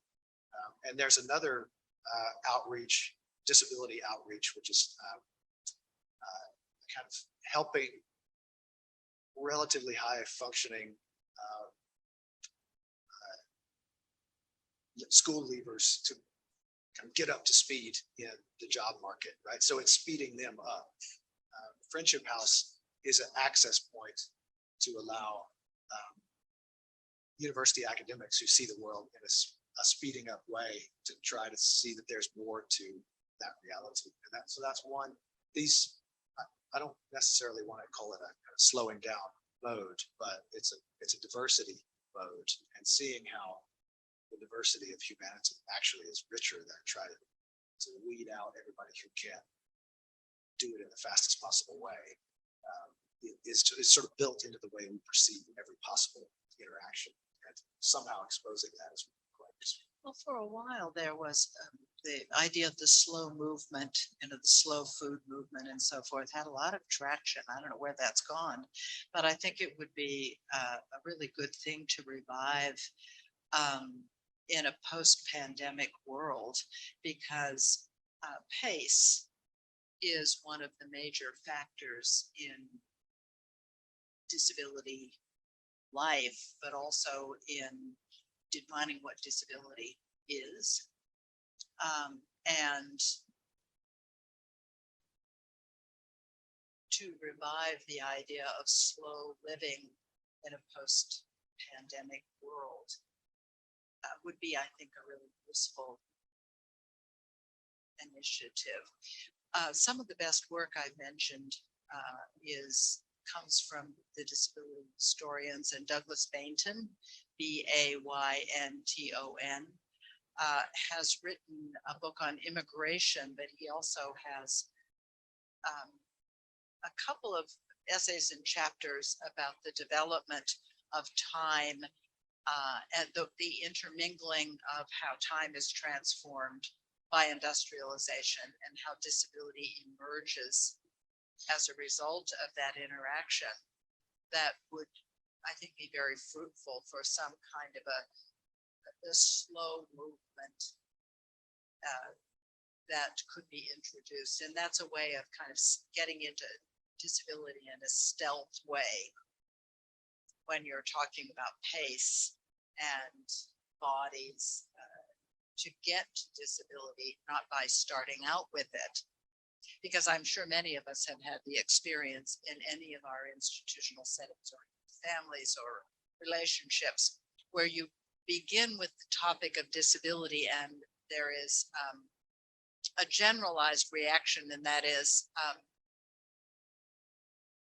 very interesting topic, but I've never met anyone with a disability before. I don't know anyone with a disability. And by the end of whatever encounter you may have with this person, whether it's being with them for a semester or a quarter or, an hour over coffee or something, they will reveal one of the problems, I think, with understanding what disability is. So to follow from, I've never known anyone with a disability, I don't know anyone with a disability, the next thing that gets said a little further down the line is, well, yeah, my grandmother lived with us for 20 years and she used a wheelchair, but she wasn't disabled.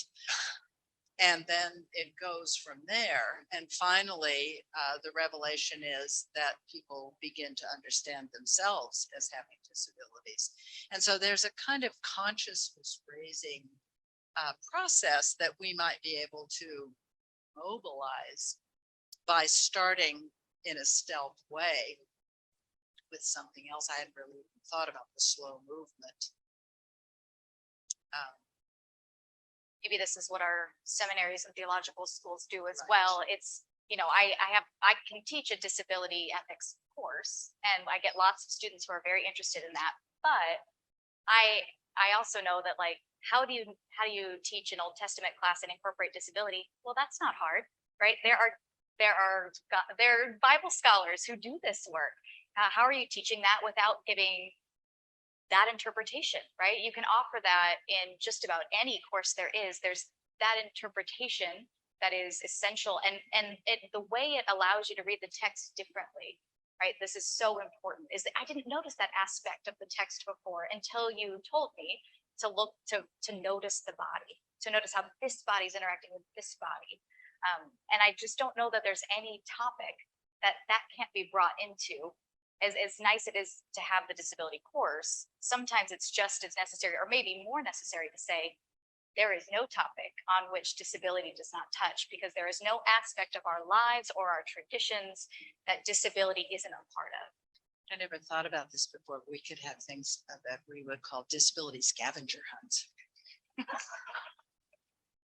Go find it. I mean, just at the highest level, it's worth reminding ourselves as educators that we are educating attention. Educating attention. And in pandemic, the kind of disruption of regimes of attending by not being able to attend to one another in a physical way and having to stare at Zoom all day and feeling burned out at the end of the day, and the way our reading changes. When we hand on our knowledge, we are ultimately teaching people what it means to pay attention. And that's why I wanted to talk about staring, and I wanted to give an example of how attention shapes everything. And our job as educators is to make sure people have the apparatus to even perceive topics that matter. And I also wanted to thank you very much for doing what we as human beings, but certainly we as scholars and knowledge makers and educators do. And that is we generously build from one another's work. And you have so beautifully exemplified that concatenation is important in allowing me to certainly revisit something that I did quite a while ago, but also offering it up in a fresh way and inflecting it with what it is that you want to do. And that's really at the core of knowledge making. So thank you. It feels humbling and wonderful to witness this.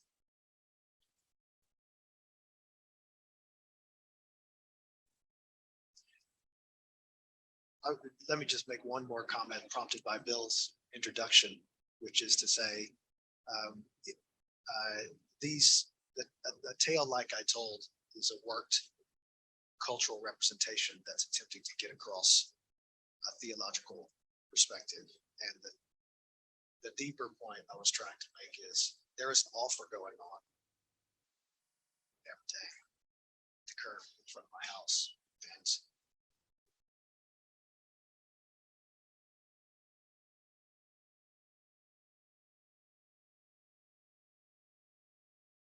And the confession was that I'm not receiving that as it is by being kind of condemnatory of those who don't receive it. What does it mean to let that offer even impact me? Was sort of step one. But step two is, what is the offer? How do I help other people to receive that? I think that Bill's point about what the church is a training in learning to receive the gifts that are actually on offer is kind of backstop that I'm cashing out in these little vignettes of the way we pass by what's given to us. And you said you wanted to talk about mercy. I think that's God's mercy to us, and that the gifts of the diversity of humanity are still given to us, even though we reject it, even though we actually actively, violently kill it. We need a generative and moral expansion of the concept of mercy. I had mentioned that mercy and mercy killing is so often brought forward in that context. And we need to take that back and do something with it. This is what medicine often does, or even the world of bioethics in which I exist, is it takes words that often had a religious connotation and reads them back onto bodies in ways that dignity becomes not being disabled. A dignified death is one in which you do not have to experience disability. A dignified death might be one in which we allow you to die or help you to die. And that's what dignity is. And of course, not dead yet would push back and say, these are the very conditions under which many people with disabilities live. You're saying they're so horrible you'd rather die. What is that telling your community by that? What mercy somehow gets, all these words get involved in, like, whereas they were the compassion toward the other, now they are the act of killing, right? Or allowing to die because you're not worth the life anymore. And how do you reclaim some sort of meaning of that word? Or do you let go? You say, we need a new word. Or do you say, we're reclaiming the word? The word is worth reclaiming because misericordia is not the same thing as mercy killing. And I mentioned that I've been doing research on the Holocaust and the euthanasia program in the Holocaust, and Adolf Hitler's 1940 order that began the euthanasia program uses the language of granting doctors the authority to administer a mercy death. And these kind of, We want to take back that concept. I ended with a kind of robustly theological reflection on what we see and receive from looking on the cross, for instance, because I think to bring up mercy in the way it's used in our world and how mercy killing is now, it's a term that makes sense, invites theologians to ask, what do we mean when we say the word mercy? And I sort of unpack that in quite a bit of detail in the chapter of more detail. But I think the reality is theological language decays if you don't use it, and it gets populated by common sense language use. And this is a classic example. So the job of the theologian, it seems to me, is to help, first of all, Christians to understand their own language, not let it be co-opted in that way. That means revisiting kind of the core territory of that tradition. But I think disability, I've found an incredibly fruitful domain in which to do that, because most Christians can say the first intelligent thing about disability. So it's a domain that's almost entirely populated by everybody else's language. Keith, I'm going to put you on the spot. You've said some stuff in your book about mercy, and that I was reading yesterday, I think, and I wondered if you wanted to make a comment. Okay, well, thank you. I'll come forward here.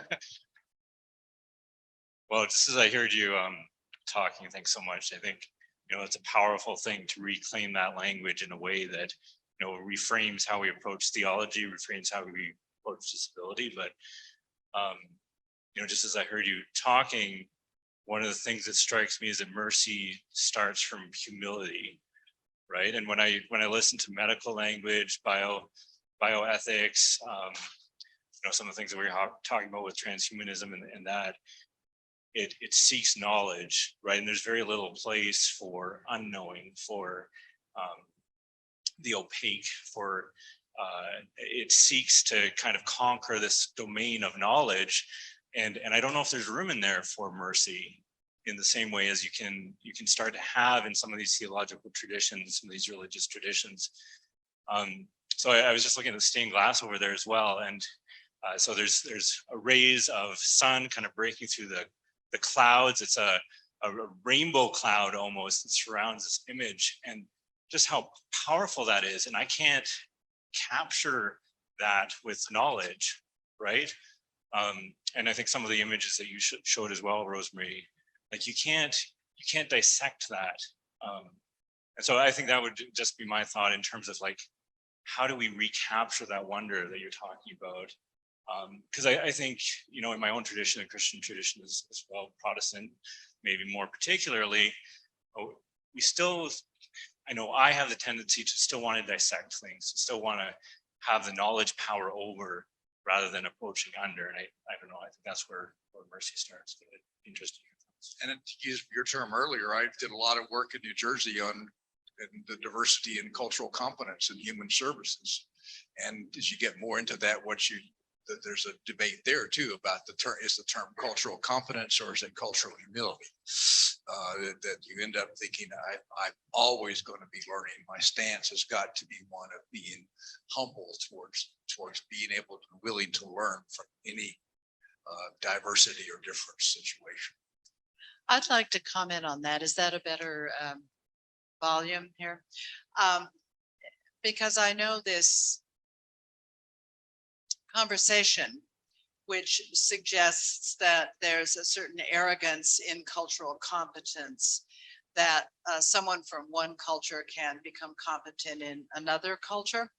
But I think it's useful to think about how disability is a distinct culture from what we understand as most ethnic or racially based cultures, in that it has much more porous boundaries, in the sense that everyone can and everyone will move in and out of the group or the community that is disability over a lifetime, in a way that with what we think of as ethnic affiliations, people don't move around quite so much within that. And therefore, I think the mandate I'd like to see is that everyone become competent, patients, healthcare workers, in how to be a disabled person. And so in that sense, that's the kind of competence I'd like to see everyone try to achieve, or to, not to achieve, but to work toward. The idea that patients need to be culturally competent in disability, and so do all healthcare workers. In fact, that's part of what I think is important about universalizing disability, although there are some limitations to that, but we could talk about that later. But I think it's strategically more effective to think about becoming competent as a disabled person in the world as a form of solidarity. That last point has been the hook that I've been putting the most pressure on in churches, because I think the way most Christians think about disability intrinsically devalorizes the work that disabled people have done to come to terms with the way their life is put together, and the way their body works, and the time they have to spend to go through their life. And I think my experience is, if you ask the Christian on the streets what they have to say theological about disability, they will usually say it's related to the fall. It's an artifact of the fact that we're fallen and the world is broken, and therefore there is disability. And that's not a pastoral position, right? It gives you nothing to say about, okay, maybe there would be no disability if there wasn't sin, but is that the last thing we're going to say here? We're going to say anything else. And once you open that question up, then it forces Christians to begin to think about the ways in which they simply don't recognize the beauty of people with disabilities having come to terms with, this is the way my body is. So then you get normally Christians coming to the end of their life, or being injured and becoming very angry and unable to deal with it, unable to reconcile themselves, and all around them are people who have been doing that work for many years and they've never seen it, right? That's an education of attention sort of point. You should tend to that in order to not become the angry old person who hates their body. I can think of a theologian who's a parent who's written a book, and she cites disability being a sign of the brokenness of the world. Now, you and I would come at that a whole different way and say it's the experience of our human variation and limitation and our vulnerabilities.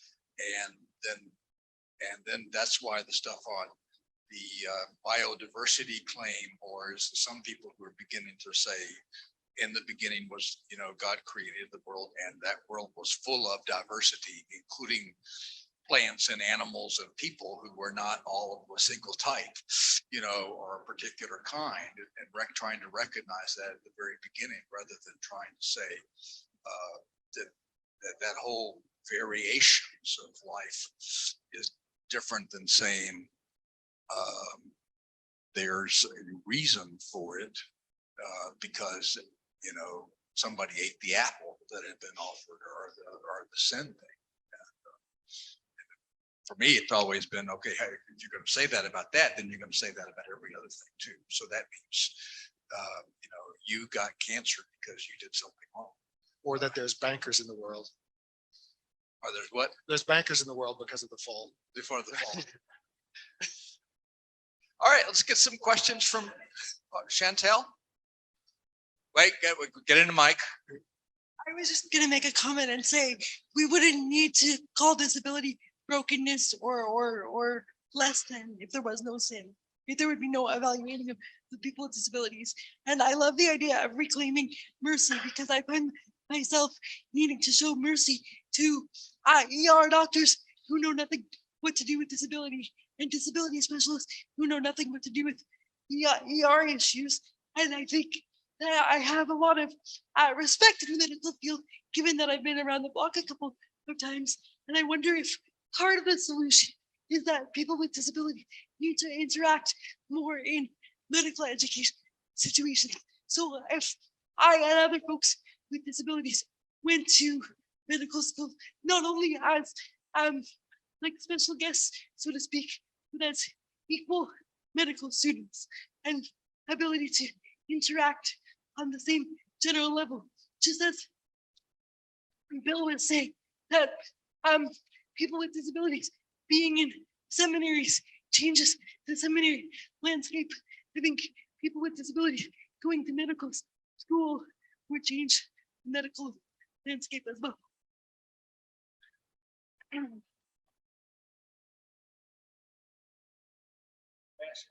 Word online by the Association of Medical Education about why there are so few disabled students in medical school and some of the problems faced and some of the other things.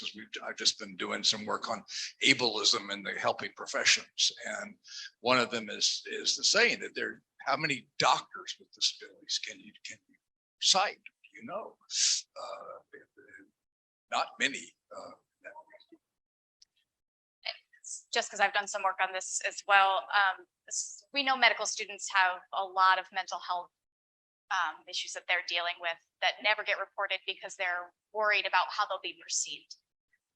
One of the issues with getting people with obvious disabilities into medical school is it's one of the only professional schools that will allow you to have a barrier set for certain kinds of activities that you need to be able to perform in order to be a medical student. You need to be able to get from point A to point B in a certain amount of time. You need to be able to read an X-ray, which requires a certain kind of vision. So there are some that these requirements that get you into med school are perceived by many, for good reason, as impossibly difficult for some people with disabilities. So most physicians that you'll meet with disabilities acquire them after medical school. And it's something like 1%.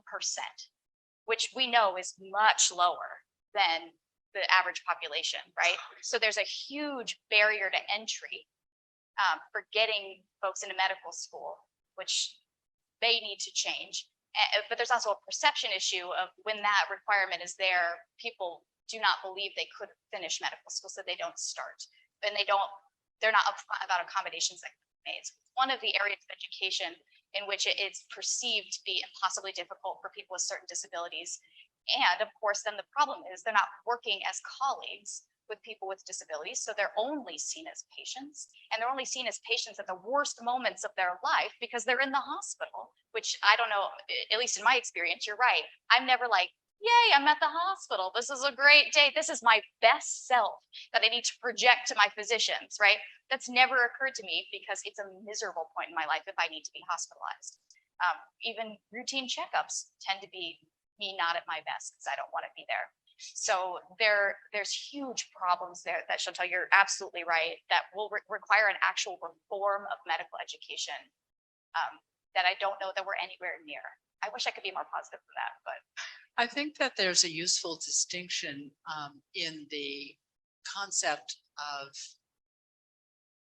identifying as a person with a disability rather than someone having a disability, because of course there are many, many healthcare workers and doctors who have disabilities, but that's quite different from a doctor who might identify as a person with a disability.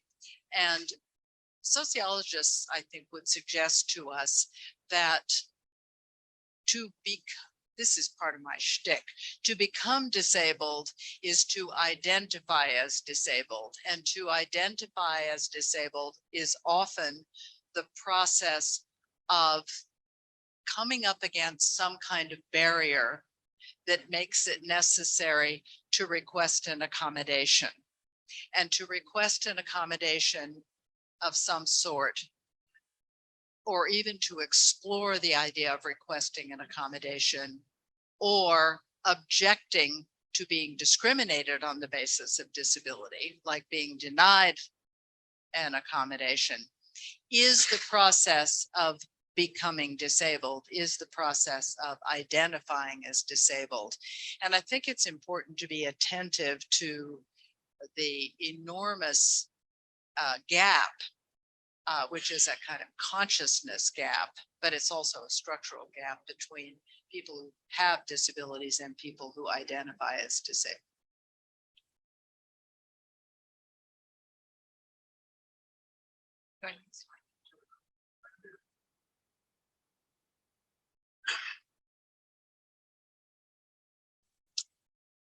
Hi, my name is Katie. I have a question surrounding eugenics and bioethics.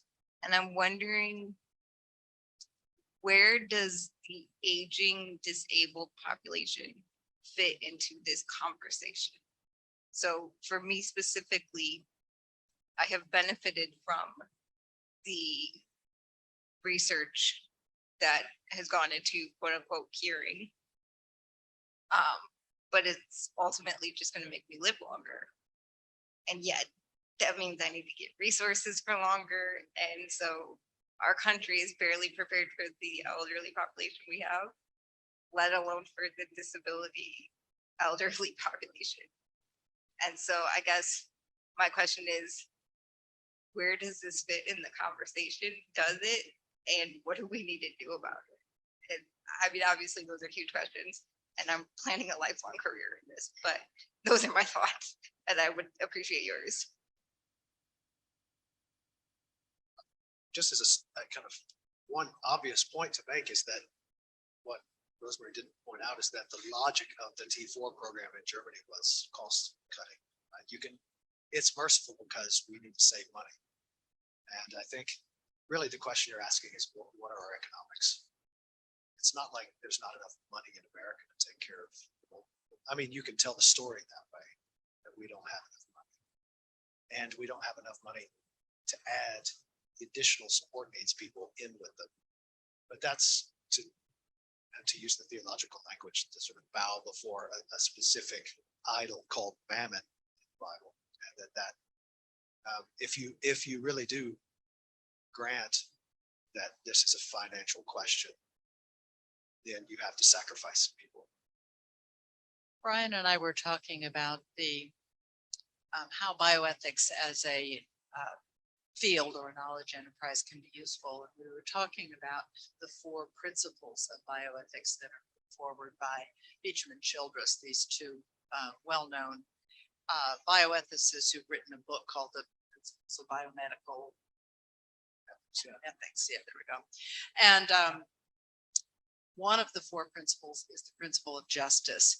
And I think that that can be elaborated to address justice as a form of resource distribution, the equitable distribution of resources, and to think about resources not in terms of simply money, but how can justice be carried out through the distribution of resources, which of course, the pandemic has helped us address that in fairly useful ways. At least this is my reading. At the beginning of the pandemic in the United States, as many of us, I think, recognized there was, for the first time in a long time, a shortage of medical equipment. So the classic bioethical thought experiment, not the trolley dilemma, but it goes like this. You have 50 dialysis machines and 100 people who will die if they don't get dialysis. Who's going to get the machines? And that's always been hypothetical. It's always been a thought experiment. That kind, I mean, you could have done some other things, but let me just say that kind of thought experiment in bioethics. But at the beginning of the pandemic, there were not enough respirators. And so what happened was that states and hospitals went back to these pre-ADA triage policies that were in place. And they found language, I'm going to get this a little wrong, in some of the state triage policies that were from the 1950s or 60s or something like that, that said things like, if you don't have enough respirators, people with Down syndrome should not get them. And I thought it was wonderful because in 10 seconds, there were 100 ADA suits brought forward by disability rights organizations and attorneys that are in place. And that's what they do now to challenge those laws. And within a very short period of time, all of those triage policies were under consideration, and there were all sorts of different plans for the equitable distribution of medical resources. And whether we agree or not with how it was carried out, or whether it was really carried out with the intention that it was a very productive political and social and medical conversation that took place around the difference between then and now with the ADA in the middle. Just comment that, I mean, it's funny that the question of the dialysis machine wasn't hypothetical, right? There was one, at first, there was one dialysis machine, and they put together a group of regular Joes, and they were called the God Committee. So a good, and what the God Committee did was got to decide who got the dialysis machine. And they were just regular people. It was a pastor and a housewife and, the people they thought were regular people. Of course, no disabled people. Of course, they were all white. And guess what? The people that they chose to get dialysis were people just like them. And it was a failure, a huge failure, because they prioritized middle-class, white, Christian people who were just like them. As the God Committee, they were not so objective. And I'd love to think that a lot of those state policies were from the 1950s. Ours was from 2009 and after the IOM report. And so a lot of these that were so blatantly discriminatory were written well after the ADA. But you're right, thank goodness that those disability organizations came forward and said, it's ludicrous. Some of them said things like, if you have a loss of reserve of energy, what does that mean? It means you're slow and disabled, right? That's exactly what it meant. If you're just a little slow, if you can't run the half mile like we want you to, you don't deserve the ventilator. Yeah, it was much more nuanced than I suggested, but it was specifically the idea that there is a posse out there that can and does revise these discriminatory policies and practices, and a public conversation that can be fruitful And I was did talking- take yeah. place. Yeah, so our hospital went out and said, we have a lot of these, we have a whole health system, and we know we're going to get sued by these disability organizations. We better get out there and start talking to them. And that's what they did. And it mostly worked. We did get sued, and then you have to revise it again, but at least they were trying. What are we going to do about all the old disabled people? It's going to have to become a crisis, like the pandemic was a crisis. It's getting there, right? Like, we're not I resourcing. think it already is. We're getting there. What are we doing? what do we do with our dying? Hospice isn't a benefit that has 24-hour nursing care. So we're relying on family members to do the hard caretaking work. You guys preaching to the choir. It's not working for everybody. Not everybody has a family member who can spend all their time taking care of people, right? What do we do with folks? We can stick them in horribly run nursing homes that most of us have seen aren't working either. And that's why disability rights organizations are often very against the nursing home model. We have not come up with a great alternative. It will take healthcare reform. We've got to get a universal payer system. I would not, the privatized system, sorry, it's my own politics. It's not working, right? If you're not rich enough, you can't afford it. The system we have, we need socialized medicine. I say, Yeah, I'll let you deal with your home institution. There are some small things that can be done. I like to suggest something that is questioned by some of my colleagues, but given the fact that everyone who lives long enough will become late life deafened, what we should do, in my view, is reconceptualize education. And so like we have early second and third language access programs for children that are really well established as a curricular imperative, really, is that we should start teaching sign language as a required course from kindergarten forward, assuming that everyone needs to have competency in sign language so that when they become late life deafened, they will be able to use the sign language that they have in the way that native English speakers often need to use Spanish, for example, for some reason throughout their lives, for a functional kind of reason. And that that could be offered up to people, older people, as an alternative mode of communication that they have and that most everybody else who's gone to school will have a little bit of, just like we do with Spanish in the United States. And those kinds of social and educational, I think, consciousness raising policies or practices, I think could be put in place. Same thing around blindness. Everyone becomes blind in later life at one point or another if you live long enough. And so the idea of teaching orientation skills early on, assuming that everyone is going to need to use orientation skills and a cane to get around, in the same way that everyone is going to use some form of sign language to communicate, would be one kind of policy change and practice change that could be put in place to prepare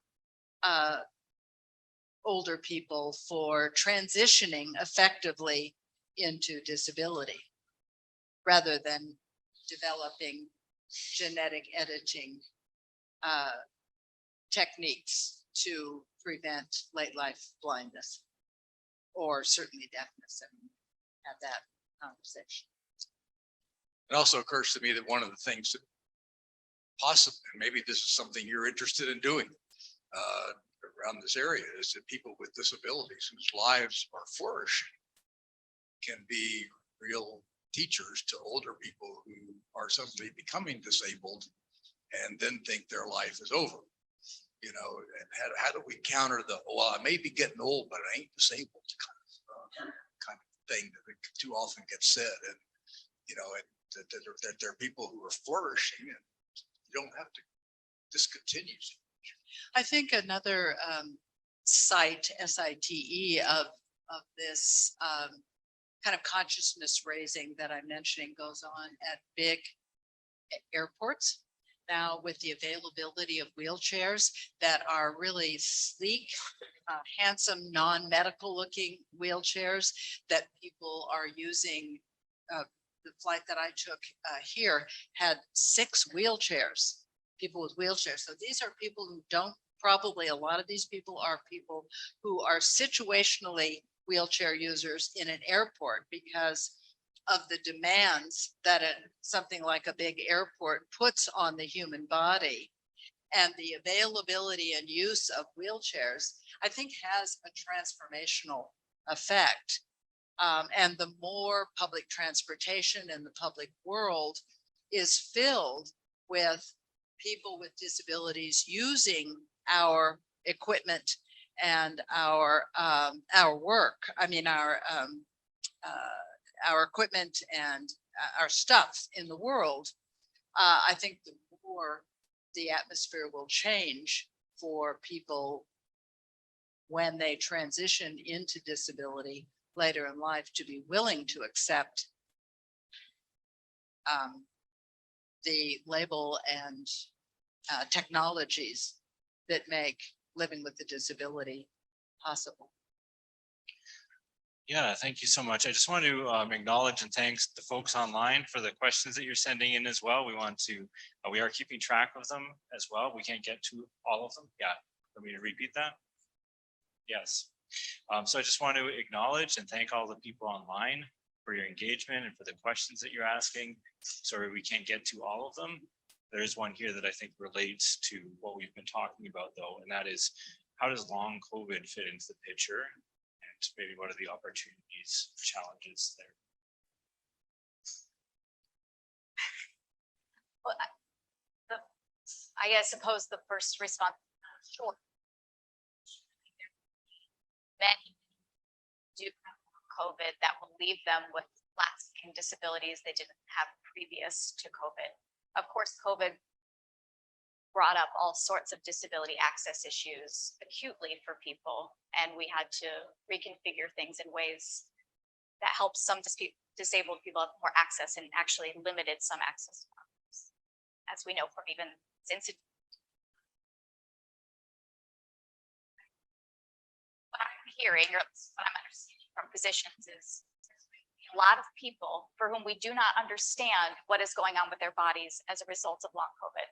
And we're going to have to believe them, because one thing the medical system is really good at, especially if you're a woman or a person of color, is just not believing you, right? It's probably psychosomatic is the term we use when we're like, yeah, it's probably in your head, right? So if you're ever told.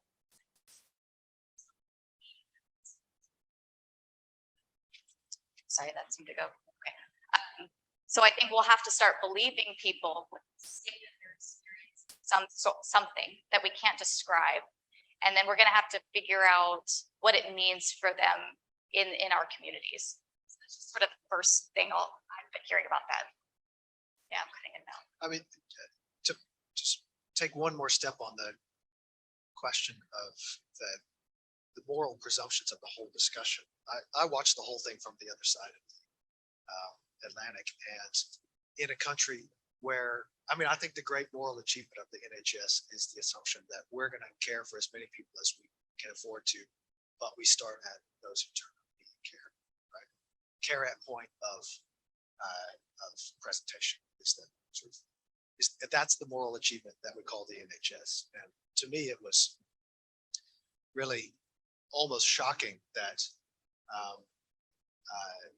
we've gotten to a place where universal health care is a politicized issue in the States. And I think that's why I want to protect you a little bit from whatever might come down the pike for you for saying we need socialized health care. That's the kind of policy outcome of a moral claim. And I want to highlight the importance of the moral claim, which is we should care about other people having health care. And that's what shocked me about Obama's presentation of his Obamacare speech was that he couldn't say that. Of course, he wanted to say that, but he didn't say that because he knew it would be politically, it would kill any chance of going through. So what he said instead is, we're going to make this more financially efficient. So when I say, what is the God here? and its economics. I'm also saying the thing that elides is our inability to say we actually care about our fellow citizens enough to put our money where our mouth is. And in the absence of that, there are people that were prepared to sacrifice. And your story about Michael Hixson, which I've forgotten about, is a reminder of there's racial aspects to that, there's gender aspects to that, and of course there's disability aspects to that. And so we should, I'm just saying that to kind of sharpen up clarity about the importance of the moral landscape. Don't get stuck in the politics of left and right. Just try to get people to face the question of whether they actually care that everybody gets looked after or not. Which was actually, I wanted to, it's from the New Testament, again, 1 Corinthians. I wanted to, that little book called Disability out there that I did after Wonderfully Wounded, I wanted to call Wait for One Another.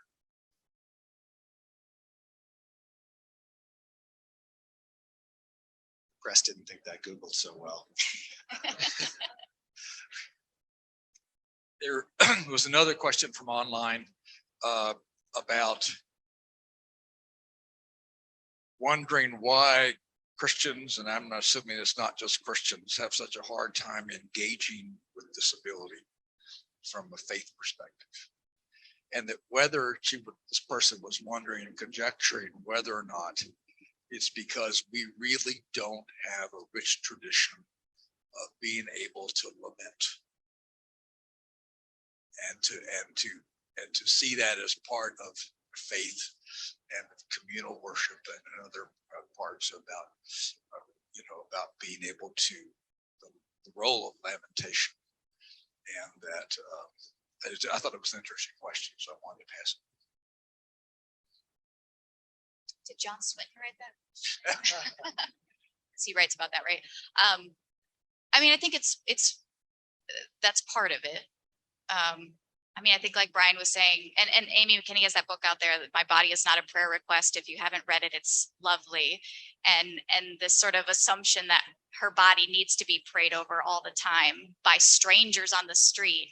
And I know, I just feel like everyone I talk to here has had this experience, right? Like, and I've witnessed it, people walking up to my friends on the street and saying, "Can I pray for you?" That kind of presumption is just astounding. But there is something, and I don't think it's baked into the classic tradition. I think there's ways we can push back against this, but there is a kind of contemporary Christianity that thinks disability has to be related to the fall, that it has to be fixed, and it has to be something eradicated in heaven, that it is antithetical to who God wants us to be. And there's so many Christians who think that, and it's not part of our tradition. And we have to reclaim something about the tradition that pushes against that. And we might need to come up with new theological formulations at the same time, that are reading texts differently, that are reading the tradition differently, that are reading bodies, especially God's own body, differently. And I think we have plenty of resources in the tradition. We just got to get people to listen to us. And we got to, like, I preached my first Disabled God sermon last year, and I got a lot of, like, I've never heard anything like that. Nancy Easland wrote that book in 1994. They've never heard anything like it. So we got to continue to preach that message. And people they had never heard, like, old people much older than I, who were obviously disabled, had never heard anything like that. And what a shame. We are not we in the big sense are letting them down. But how do we get that? How do we get that into our churches? How do we get rid of that theology that I think is actually bad theology, that's not part of the tradition, that is newer and wedded to a medical model that is not part of our tradition? How do we get that back? Brian, how do we get that back? Brian will solve it for us. I mean, how we did it in Aberdeen is that when I first started thinking hard about disability, I edited this Disability in the Christian Tradition book, which we use as our second year theological anthropology course. So the reality is our tradition is not wedded to what I call best case scenario anthropology, which most of modernity is wedded to that. Like, the human is the kind of fully functioning male. They're the normates. And if you ask the question, what does it mean to be human? Starting out with asking, how was diversity taken seriously in our tradition? You get a totally different picture of how theological anthropology works. And we see the effect of that in how students progress. Hi, I'm Lisa, and I'm just kind of trying to tie all this together. And thank you.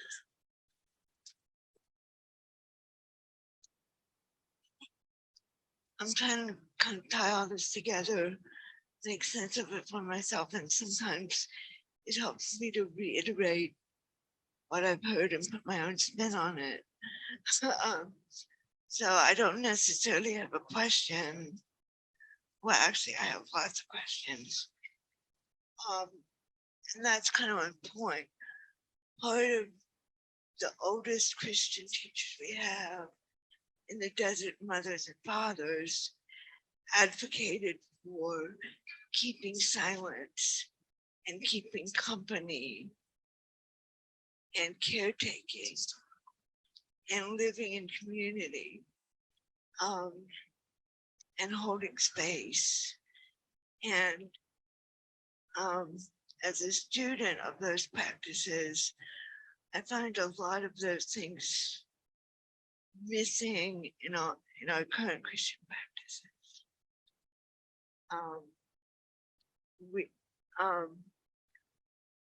When slowness is needed, when quietness is needed, we have a culture, especially in the United States, that is bent on hate and violence against any person who is not like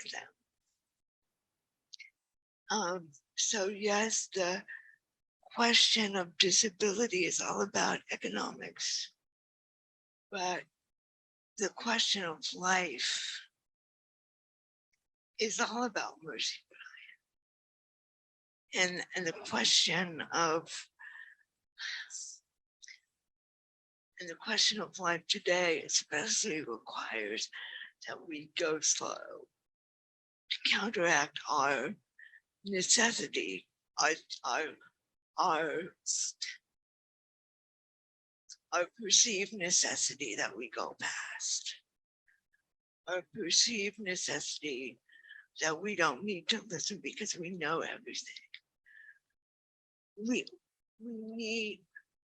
have lost our ability to sit with the discomfort.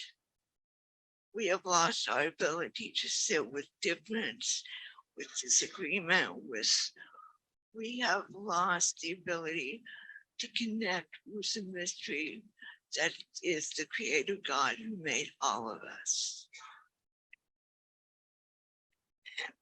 So I guess I agree with everything you've said, but I would also counter that the things that we say that we don't have time for are the things that are most absolutely necessary in the work that we do.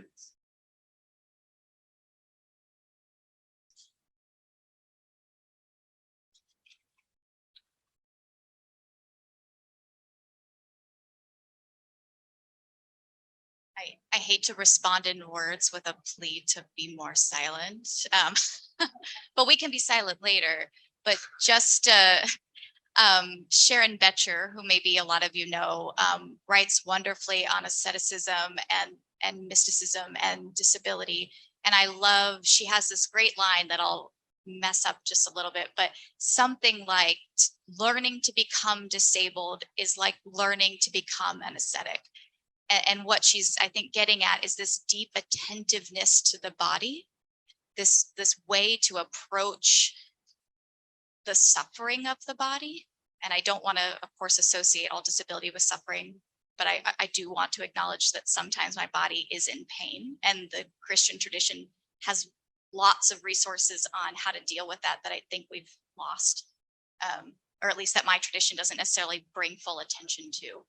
So I think there's something close in the silence and the deep attentiveness to the body that the desert mothers and fathers give us.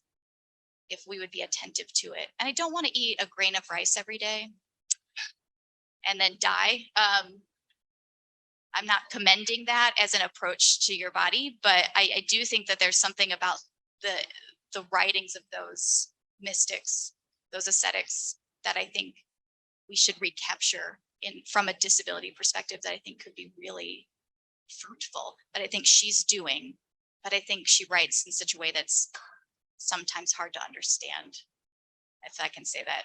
So I think that we need to capture what she's saying for our churches.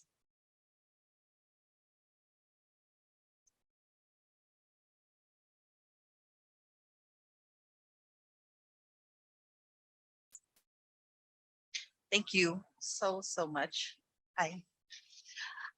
What I want to say is that everything we've learned here and everything, the Institute is phenomenal for presenting the theological perspectives, and they're so critical in the way thinking is evolving and changing. And we hear that here. And in my experience as a practitioner, it's the boots on the ground where the action really happens. And so I just think about everything that we've talked about today. How do we put these things, like really eye-opening observations in research and study, how do we put that into language that people on the ground can respond to in the way that will touch their hearts and help them believe that, as my rabbi says, when you look into another person's eyes, when you see the spark of the divine there, you won't wonder how to treat them, you'll know. And I think one of the opportunities for us is to make that okay. For people to do that, because there's the basic element of dignity, humanity, caring for each other, and respecting the person for what they bring. So the question I have, what are your thoughts about bringing all of this, or what you've been working so diligently with, to the boots on the ground, to congregations, to organizations, in all aspects of faith traditions?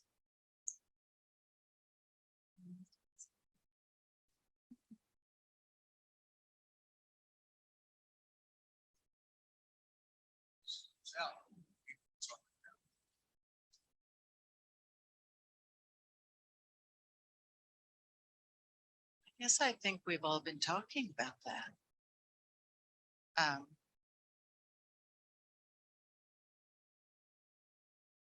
We could maybe go around the room and say what things, what practices can be and are being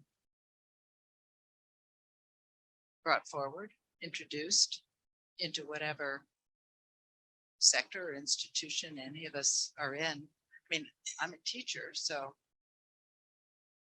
that's where that work gets done. But what answers do everybody else has? I think hopefully this whole week will be some of that, Shelley. I mean, what I heard is we can make some art, right? And I love making things. So I think probably we should do that here too. We should make things. We should teach things. We should speak up when we need to speak up, even when it's uncomfortable, even when people call you an idiot on Twitter, which lots of people do. All right, if you're public in any way, No idiot language, no Oh, idiot sorry. language. Well, but so that's the feedback you get, right? So if you're public in any way, if you're trying to do this work, you're gonna get pushback, and you do it anyway because it's important. You make things, you teach things, and you say things that are important. I think that's sort of what I'm hearing. I mean, I don't have anything other than to add that the story I told was an attempt at how I think it, underneath all that, what's the policy, tell us all what to do, is can we live it out in a way that's attractive? And if you can't do that, then you can talk policy to your face and people just say that that's inconsistent. But if we're taking disability seriously, it's kind of eating into our certainties, our sort of internalized normative certainties, which everyone has, even disabled people. So that process of being transformed, people really do think diversity and difference is a gift, and live that out. That's the condition for all the other languages working, I think. And I'm struck by you look into another person's eye and you will see what's done versus staring. You know, it's a different kind. We're struck by sit and listen, which is narrative, and to really hear people's story. And struck by also then listen to a story, and then what do we see? And I think learning to see, as you did with the pictures you brought, to see disability or difference all around us. I mean, it's incredible when a congregation says, oh, we don't have any, we're all the same. Well, no, you're not all the same. You know, you just had a knockdown, drag out fight in your board of deacons last week. You're not all the same. There's all kinds of differences, you know, there. So it is what we see, I think what we looking and hearing. And right now we need to hear a gesture of applause and thanks to these three folks who've helped us with this conversation.